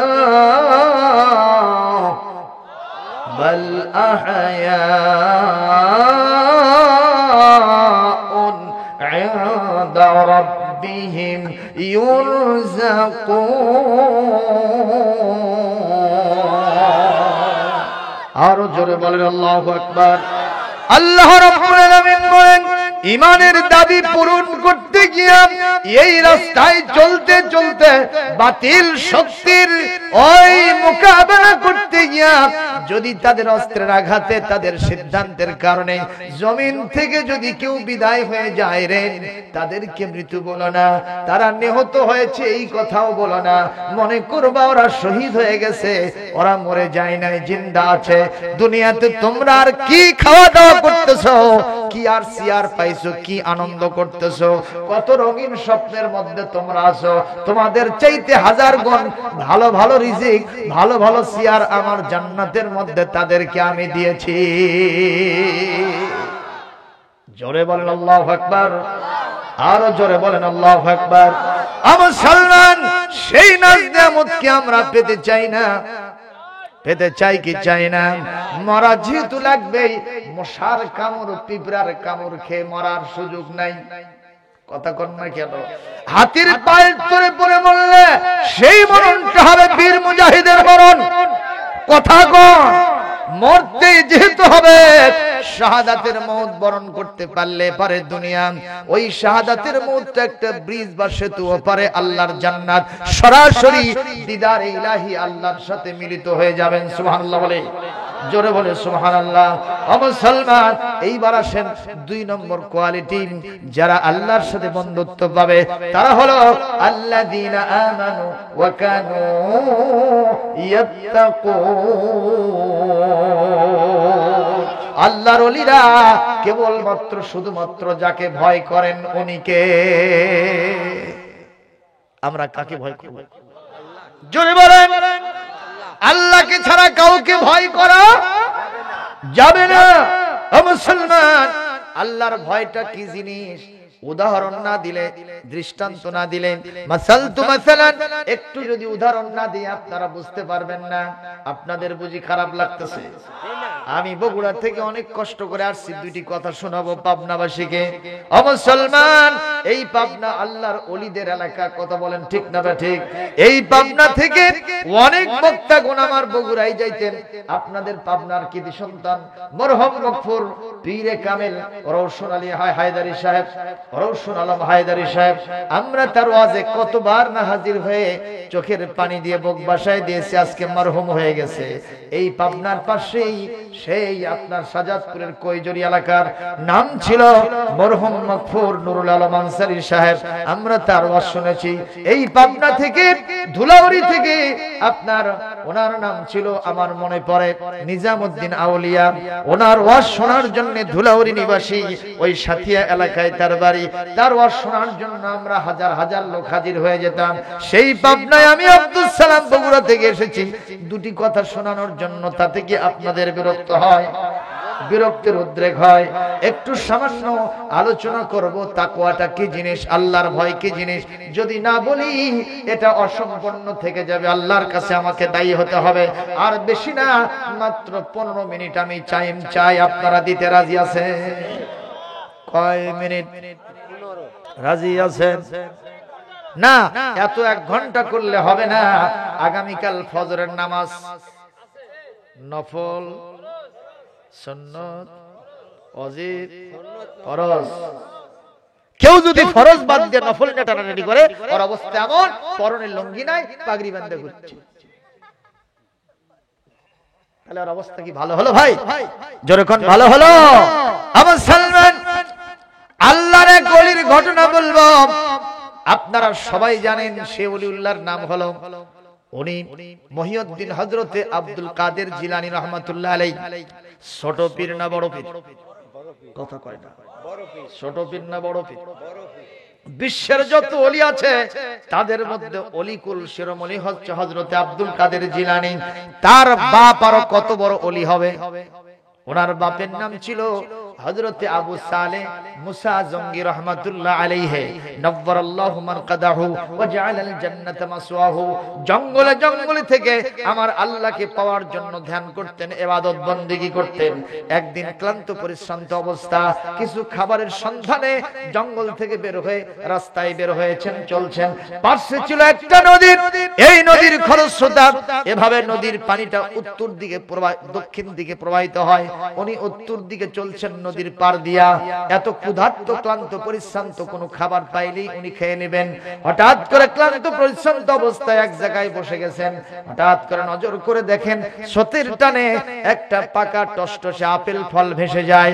ওনার ওই ফলটা দেখতে দেরি হয়, ওটা তুলে নিতে দেরি হয় না, খাইতেও দেরি হয় না। আল্লাহর ওলিরা এই ফলটা যখন খেয়ে নিয়েছেন, আল্লাহর ওলিরা সম্পূর্ণ এই রকম কাজ যখন ঘটে যায় তখন তারা চিন্তায় পড়ে যায়, কি কাজটা আমি করে ফেললাম, এটা আমার জন্য বড় অন্যায় হলো। কারণ ফল যেহেতু আছে তাহলে একটা গাছ আছে, আর গাছ যেহেতু আছে একজন মালিকও থাকতে হবে। গাছের মালিকের অনুমতি ছাড়া আমি ফল খেয়েছি, ওলি তো দূরের কথা, আল্লাহর শত্রুর খাতাও হয়তো আমার নাম নাও থাকতে পারে। কথা বলেন ঠিক কিনা? চিন্তাটা ছোট না বড়? কথা কন না কেন? আচ্ছা, এটা কি উনি গাছ থেকে পারছেন? কারো থেকে কেড়ে নিয়েছেন? স্রোতের টানে ভেসে যাচ্ছে, এইটা খালে তো কোনো অন্যায় হওয়ার কথা নয়। আমাদের দেশের কিছু কিছু পিতামাতার সন্তানরা আছেন এরকম, এক সন্তান করছে কি জানেন, 5টা আম পাড়ে নিয়ে আসছে, আমের সিজন আসতেছে, বড় বড় আম পাড়ে নিয়ে আসছে। তো নিয়ে এসে মাখ দিছে, মা বলতেছে বাবা কোথায় পারলু? কই রাস্তার মধ্যে মাতবরের গাছের একটা ডাল এরকম আসছিল, মাথার সাথে বাজে, মা আমি 5টা আম পাড়ে নিচ্ছি। কই বাবা আরো 5টা পাড়ে নিয়ে আসার করে তো দুলা ভাইয়ের ব্যাগ পাড়ে দেবো। এরকম মা আছে না নাই? যেরকম আছে না, এই সন্তান আজকে চোর, ভবিষ্যতে ডাকা। কথা কয় আজকে তো 5টা পারছে, আরেকদিন আরেকজনের গাছের আমগুলো সে উজাড় করে নিয়ে আসবে। মায়ের দায়িত্ব ছিল কি এই মুহূর্তে তার সন্তানকে ধরে তাকে জিজ্ঞাসাবাদ করা আর মাতবরের বাড়িতে নিয়ে মাতবরের সামনে হাজির করা। মায়ের অ্যাক্টিভিটিস দেখেই মাতবর খুশিতে বাগবাগ হয়ে যেত, হাসতে হাসতে বলতো তোমার ছোট্ট ছেলে বোঝে নাই, পেরে নিয়ে গেছে, কোনো টেনশন নাই, তুমি নিয়ে যাও, মাফ করে দিয়েছি, এই আরো 5টা পারে দে তোরে, বাড়িতে নিয়ে যা। কথা বলেন না কেন? কিন্তু আমাদের মায়েরা, আমাদের বাপেরা এমন হয়েছে, কারু কারো বাপ ওই হয়েছে চোর আর বেটা হয়েছে ডাকা। কথা কয় না? আছে না এরকম? বাপ মা যেরকম হবে সন্তান ঠিক সেই রকমই বা তার চেয়ে আরো খারাপ হবে। কথা কয় না? একদিন কথা কি আপনারা শুনতেছেন? একদিন এক লোক আমার বলতেছে, হুজুর বাড়ি থেকে আমি সফরের উদ্দেশ্যে বের হচ্ছি, তো আমি আমার স্ত্রীকে বললাম বিদায় দাও, বিদায় দিল। বাপ মার থেকে বিদায় নিলাম, সন্তানদের থেকে বিদায় নিয়ে আমি রাস্তার উপরে বের হয়েছি। কিছুক্ষণ পর দেখি আমার ছেলেটা ডাকতেছে, পিছন ডাক দিচ্ছে। আমি দাঁড়ায় গেলাম, বাবা কি কও? আব্বা একটু দাঁড়ান। দৌড়ে আসলো, বাবা কি খবর? আব্বা যে বিড়ির প্যাকেট ছেড়ে গেছিলেন না, সে বিড়ি দেবার আছে। সুবহানাল্লাহ, কিরের প্যাকেট দিতে আচ্ছা? কারণ ও সারাটা জীবন দেখছে আর বাপ বিড়ির প্যাকেট ছাড়া বাড়ির থেকে বের হয় না। কথা কয় না? ঠিক না ভাই? আরেকজন বলল, হুজুর সত্য করে বলতেছি, আমি যখন বাড়ি থেকে সফরের উদ্দেশ্যে বের হই, সবার থেকে বিদায় নিয়ে রাস্তায় নামছি, আমার বড় সন্তানটাকে পিছন থেকে ডাক, এমন ডাক আমার কলিজা আকর্ষণ করলো ডাকের প্রতি। আস্তে করে দাঁড়ায় গেলাম, সন্তান আমার কাছে এসে বলছে, আব্বু আপনি যখন বাড়ি থেকে বের হন আল্লাহ রাসূলের একটা সুন্নাত কোনদিন ছাড়েন না, আমি সে আতরের শিশিটা আপনাকে দিতে এসেছি। জোরে কোন আল্লাহু আকবার। এখান থেকে আমি সবক দিতে চাই, ছোট ছোট কলিজার টুকরা সন্তানদের সামনে কোনো খারাপ কাজ করা যাবে যত ভালো কাজ পারবেন তাদের সামনে আপনি করবেন। সন্তানের সামনে বিড়ি খাবেন না, সিগারেট খাবেন না, কোনো বাপ মাকে গালি দিবেন না। সন্তানের সামনে আপনি কোনোদিন বিড়ি সিগারেট তো দূরের কথা মিথ্যা কথা বলবেন না, কাউকে গালি দিবেন না। এই সন্তান আপনি যা যা করবেন তার অন্তরে রেখাপাত করবে, ঠিক না বেঠি? আমার কলিজার টুকরা 4 বছর প্লাস একটা সন্তান আছে, ছেলে সন্তান, ওর নাম রাখছি সাফওয়ান আব্দুল্লাহ। কি নাম? ডাক নাম তারিফ। ওই সন্তানটা আমার বড় দুইটা ছেলে মাদ্রাসায় পড়ানো চলে গেল, এখন ছোট এই সন্তানটা আমি সকালবেলা মাহফিল থেকে ফজর পড়ার পরে ঘুমায় যাই, আমি তো নাক দেখে ঘুম পাড়তেছি, ওই সন্তানটাকে কোলের উপর নিয়ে ওর মা রান্না বান্না করে। আমি হিসাব করে দেখলাম প্রত্যেকদিন ওর কোলের উপর নিয়ে রান্না বান্না করে, এই সবগুলো তার স্মৃতিপটে অঙ্কিত হয়ে গেছে। ওরে ছেড়ে দেওয়ার সাথে সাথে রান্নাঘরের ভিতরে দৌড় মারে, লাড়কি বেরি শুনবি এই সমস্ত পাতিল হাড়ি পাতিল ছাড়া আর কিছুই সে চায় না। আমি দেখলাম ছোট বাচ্চাকে নিয়ে যা যা করা হবে অবশ্যই সেগুলো সে শিখবে। এজন্য আমার মা বোনদেরকে বলবো, যাদের পেটে বাচ্চা আসবে, সন্তান আসবে, ওই সন্তানকে নিয়ে বেপরদায় থাকা যাবে। কথা বলেন, মিথ্যা বলা যাবে না, গীবত করা যাবে না, নামাজ কাজা করা যাবে না, বেপরদায় চলা যাবে না, সিনেমা নাটক দেখা যাবে না, গান শোনা যাবে না। ওগুলো যা যা করবে পেটের বাচ্চার উপরে এটা এফেক্ট হয়ে যাবে, ঠিক কিনা কোন? এই জন্য এই যে মহিউদ্দিন আব্দুল কাদের জিলানী রাহমাতুল্লাহ আলাইহি, ওনার মা যখন মাদ্রাসায় ভর্তি করে দিয়েছিল, এখন মাদ্রাসাতে যাওয়ার পরে শিক্ষক সাহেব ওস্তাদ সাহেব মনে করেছে প্রথম থেকেই তো পড়া শুরু হবে আলিফ বা তা সা থেকে। যখন সন্তানকে বলছে বাবা পড়ো আলিফ বা তা সা, ও সন্তান এক মুখে এক নিঃশ্বাসে ইয়া পর্যন্ত পড়ে ফেলছে। মারহাবা কও। এক পর্যায়ে বলছে বাবা বলো বিসমিল্লাহির রহমানির রহিম, বিসমিল্লাহির রহমানির রহিম বলাও সারা, আলিফ লাম মিম যালিকাল কিতাবু লা রাইবা ফীহি হুদাল লিল মুত্তাকিন। এইভাবে পড়তে পড়তে উনি চলে গেছেন কোরআনে কারীমের 18 নম্বর পারা সূরাতুল মুমিনুন থেকে আবার শুরু করেছে, ক্বাদ আফলাহাল মুমিনুনাল্লাযীনা হুম ফী সালাতিহিম খাশিউন। أفحسبتم أنما خلقناكم عبثا وأنكم إلينا ترجعون।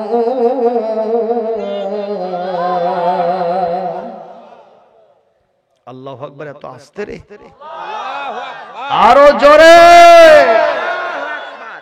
ওনাকে শিখাবে বিসমিল্লাহ, উনি পড়ছে কত পারা? আরো জোরে। ওস্তাদ জি অষ্টনিশ বলতেছে বাবা উতলু জিদ তিলাওয়াতান ইলাল আখির, শেষ পর্যন্ত তেলাওয়াত চালাও। বলতেছে আমি আর পারি না, হাসবি আল-আন, যা হয়েছে এটাই আমার যথেষ্ট। বলে বাবা এই 18 পারা তুমি কোথা থেকে শিখেছো? বলে আমার আম্মা আমাকে কোলে নিয়ে প্রত্যেকদিন সকালে এবং বিকেলে আনা আল-লাইলি আনা আন-নাহার, দিনের বেলা রাতের বেলা আমার মা 18 পারা কোরআনের হাফেজা ছিলেন, তিনি মুখস্থ এটা পড়তেন, আমি পেটের মধ্যে শুনেছি, সেটা আমার মুখস্থ হয়ে গেছে। তাহলে মাও যেমন সাও তেমন। কথা কন না কেন রে ভাই? কিন্তু আজকালকার মা বাবা বেপরদায় থাকে না, থাকে না। আমাদের বগুড়া একটা কথা আছে, চাচারা বুঝবে, যখন প্রথম সন্তানটা পেটে আসে বাপ মায়ের বাড়িতে গিয়ে হয় না প্রথম সন্তান? আপনাদের পাবনায় কি হয়? হয় না? হয়। তো এখন দাদি নানি যারা আছে বাচ্চা হওয়ার জন্য নাতিকে নিয়ে আসছে, তো বলতেছে এই সকিনা, কি দাদি তুই জান ডাবের পানি খাস নেবু? কিসের পানি? তো সকিনা বলতেছে দাদি ডাবের পানি খেলে কি হবে? কয় তোর সোলের চোখ গুলো ঘোলা হবে। সোলের চোখ ঘোলা হবে কিসের পানি খেলে? আচ্ছা এটা কোরআনে আছে না হাদিসে আছে? আছে কোথাও? নাই। বগুড়ায় আছে, আপনাদের এলাকায় নাই? আগে বলতে, এখন বলেন আগে বলতে। তো তখন আমি বললাম যে ডাবের পানি খাইলে পেটের সন্তানের চোখ যদি ঘোলা হয়, যেই মা পেটে সন্তান নিয়ে টিভি দেখে ওর সন্তানের যক্ষা হবে। কথা কন না কেন? দেখছে টিভি হবে যক্ষা, কোনো সন্দেহ নাই। লিখে নেন স্বর্ণাক্ষরে, মা ভালো হলে, বাপ ভালো হলে সন্তান ভালো হবে ইনশাআল্লাহ। আল্লাহ রাসূল হাদিসে বলেছেন মা মিন মাউলুদিন ইল্লা ইউলাদু আলাল ফিতরা ফাআবাওয়াহু ইউহাব্বিদানিহি আও ইউনাসসিরানিহি আও ইমাজ্জিসানিহি। প্রত্যেকটি সন্তান আল্লাহ রাসূল পরকাল কিতাব বোঝার যোগ্যতা নিয়ে পৃথিবীতে আসে, কিন্তু তার পিতামাতা তাকে ইহুদি বানায়, নাসারা বানায়, অগ্নি পূজক বানায়। জোরে করে আল্লাহু আকবার। রাসূলের কথা মিথ্যা হবে রে ভাই? এজন্য পাত্রী বাছাই করতে হবে আগে। যাদের হয়ে গেছে আর চান্স নেওয়া যাবে না, কিন্তু এটা যাদের হয়নি এই চান্স তাদের জন্য। আল্লাহ রাসূল বলেছেন চারটা কোয়ালিটি দেখে মেয়েদের বিয়ে করতে হবে। কয়টা? তুনকাহুল মারাতু লিআরবাইন লিমালিহা, তার যদি সম্পদ, তোমার সম্পদ থাকলে তার সম্পদ থাকতে হবে, তাছাড়া কিন্তু ব্যাটে বলে মূলবে না, ঠিক কি না? কোন 2 নম্বর ওয়ালি জামালিহা, তোমার সৌন্দর্য থাকলে তারও সৌন্দর্যের দরকার আছে। কথা কয় না? কিন্তু আমাদের দেশের সিলসিলা হলো বরের চেহারা আলকাতরার কাছাকাছি, ওই পূর্ণিমার চাঁদ খোঁজে। গাড়ির মধ্যে চলতেছি তো দেখি পাশে একটা ছেলে সুন্দরী একটা মেয়ের দিকে চেয়ে আছে, তার এই চাও না সে চাওয়া, কোন দিকে তাকায় না, দূরবীন ধরছে। বল বাবা তোর মনের ভাব কি? হুজুর ওই মেয়েটাকে আমার পছন্দ হয়েছে। তা আমি বললাম বাবা কানার ভাগ্যে ধন মেলে না রে। কথা কর, তোর চেহারা আলকাতরার কাছাকাছি পূর্ণিমার চাঁদ চাষ, কোন আক্কেলে সাহস তো কম নয়, ঠিক কিনা গো? প্রিয় ভাইরা আমার, যদি আপনার সৌন্দর্য থাকে তাহলে আপনাকে একজন সুন্দরী মেয়েকে বাছাই করে নিতে হবে। 4 নম্বর ওয়ালি হাসাবিহা ওয়ালি নাসাবিহা, আপনার বংশমর্যাদা যেমন ওই রকম একটা বংশমর্যাদার মেয়েকে বাছাই করার জন্য বলেছেন বিশ্বনবী মুহাম্মদ রাসূলুল্লাহ সাল্লাল্লাহু আলাইহি ওয়াসাল্লাম। এই তিনটার পরে সর্বশেষ ফাজফার ওয়ালিদিনহা ফাজফার বিযাতিদ্দিন আও কামা ক্বালা নবী সাল্লাল্লাহু আলাইহি ওয়াসাল্লাম, রাওয়াহু মুসলিম মিশকাতুল মাসাবি। আল্লাহর নবী বলেন আগের তিনটা যদি না থাকে, যদি কারো ভিতরে দিনদারি থাকে তাহলে সেটাকে প্রাধান্য দিবা। ওই দিনদারি থাকলে আগের তিনটাকে কভার করে দিবে। আর পূর্ণিমার চাঁদ নিয়ে আসলা, ব্যবহার খারাপ, তোমার সাথে টাইম দেয় না, কিন্তু রাতের বেলায় ফোনে আরেকজনের সাথে বাকবাকুম করে।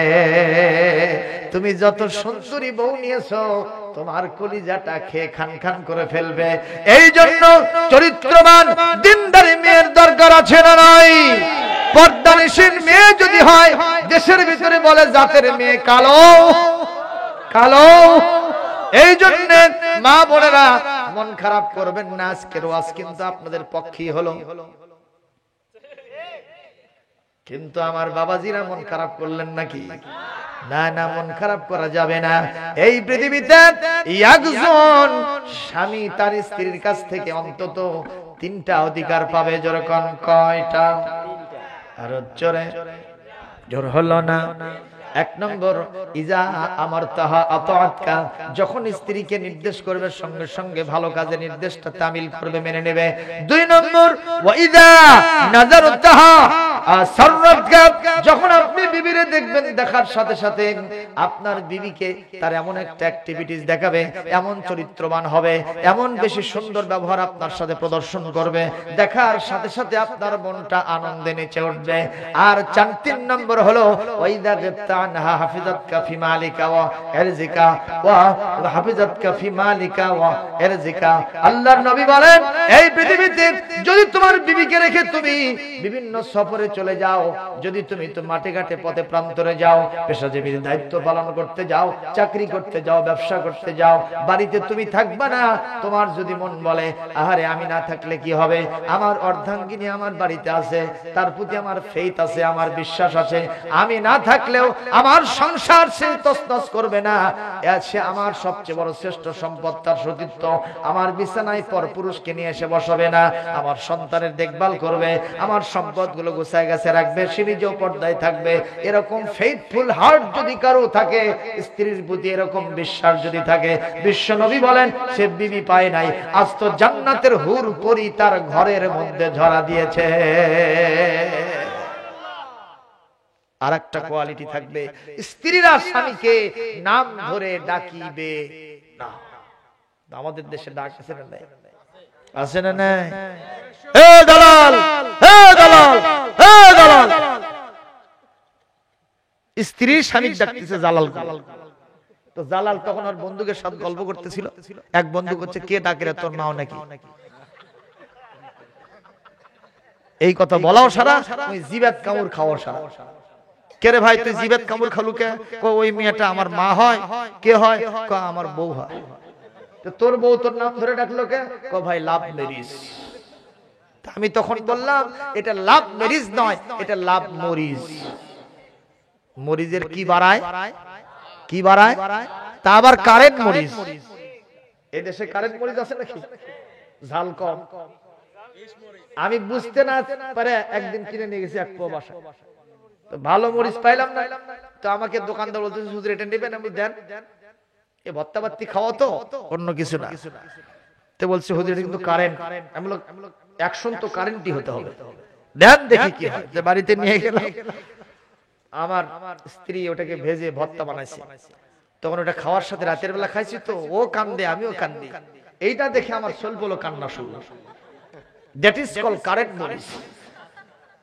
তে যারা ভালোবাসা বিয়ে করেছে এরা হলো কারেন্ট মরিচ খেয়েছে। জোরে কোন ঠিক কিনা? একটা করে বছর যাবে, এমন ঝাল বের হবে, তোমার জীবন খেয়ে শেষ করবে। মিষ্টি খেয়ে পানি খেয়ে ঝাল মারা যাবে না। এজন্য ভালোবাসা চলিবে। ভালোবাসা চলবে না?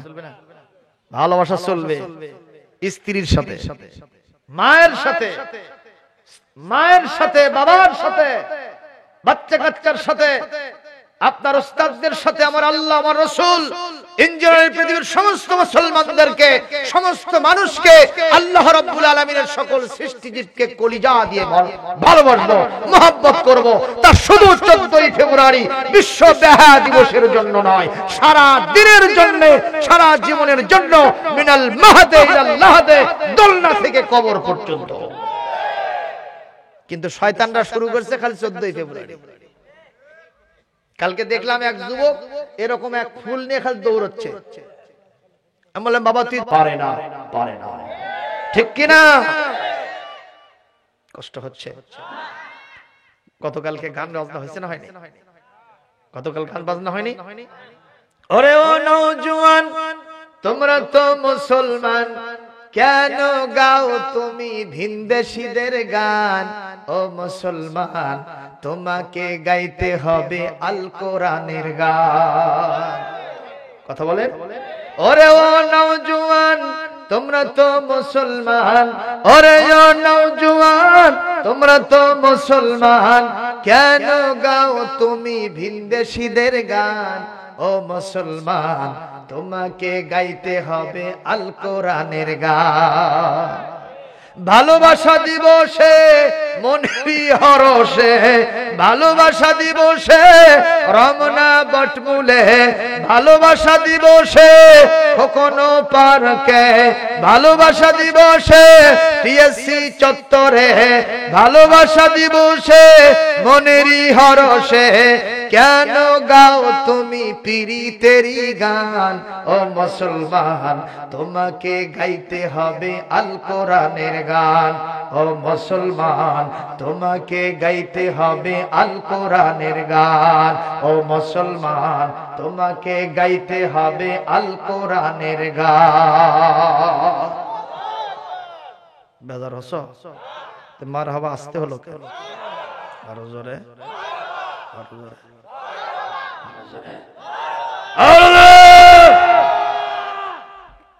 মনে হয় আজকে 30শে রমজান গেল।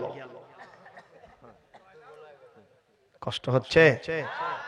আর সামনে বাড়াবো না, ভবিষ্যতে কোথাও দেখা হলে আলোচনা করা যাবে ইনশাআল্লাহ।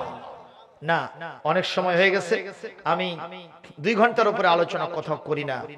ইতিমধ্যেই প্রায় 1.5 ঘন্টা পার হয়ে গেছে, 2 ঘন্টার কাছাকাছি। আর সামান্য সময় একটু কালেকশন করব, এরপরই শেষ করে দেবো। তাকওয়ার উদাহরণ ওইটাই তো হলো, ওইটাই তাকওয়ার উদাহরণ হলো না? কার ভয়তে উনি ওইটা নেওয়ার পরে, খাওয়ার পরে কার ভয়ে তার অন্তরটা কেঁপে উঠলো? একটু জোরে বলেন, কার ভয়তে অন্তর কেঁপে উঠলো? এই ভয়টা যদি আমাদের কলিজার মধ্যে থাকে, কসম আল্লাহর আমরা অন্যের সম্পদ কখনো নিতে পারতাম না, চুরি করতে পারতাম না, ডাকাতি করতে পারতাম না, কলমের খোসা দিয়া কোটি কোটি টাকার মালিক হতে পারতাম না, সিটারি বাটপারি করতে পারতাম না। সাহেব মার্কা লোক আমাদের দেশে একজনও পাওয়া যেত না। কথা কন না কেন? শাহেদ হোসেন বিশ্ব সিটার, বিশ্ব বাটপার, বোরকা পরে পালাবেট ধরে এই আপনাদের সাতক্ষীরা জেলায় গিয়ে গ্রেফতার হয়েছে, মন্ত্রীকে সাথে ছবি তুলছে। এই চাচাবান জানি না, জানেন না? আপনারা জানেন না? শাহেদের খবর জানেন না? গাড়ি বাড়ির মালিক হয়েছে এমন কোন পুলিশ অফিসার নাই, আর্মি নাই, র্যাব নাই, বিজিবি নাই, যার সাথে ছবি তুলে মন্ত্রীর সাথে, স্বরাষ্ট্র মন্ত্রীর সাথে ছবি তুলছে, প্রধানমন্ত্রীর সাথে ছবি আছে। এর দ্বারা দেখাচ্ছে যে আমার সবার সাথে সম্পর্ক আছে। যেখানে যায় মানুষ চিন্তা করে, বাবা এই তো বড় অফিসার, অনেক বড় কিছু, এই তো হিরো। ওই যে আসলে জিরো সেটা কেউ জানে। কতক্ষণ ঠিক কি?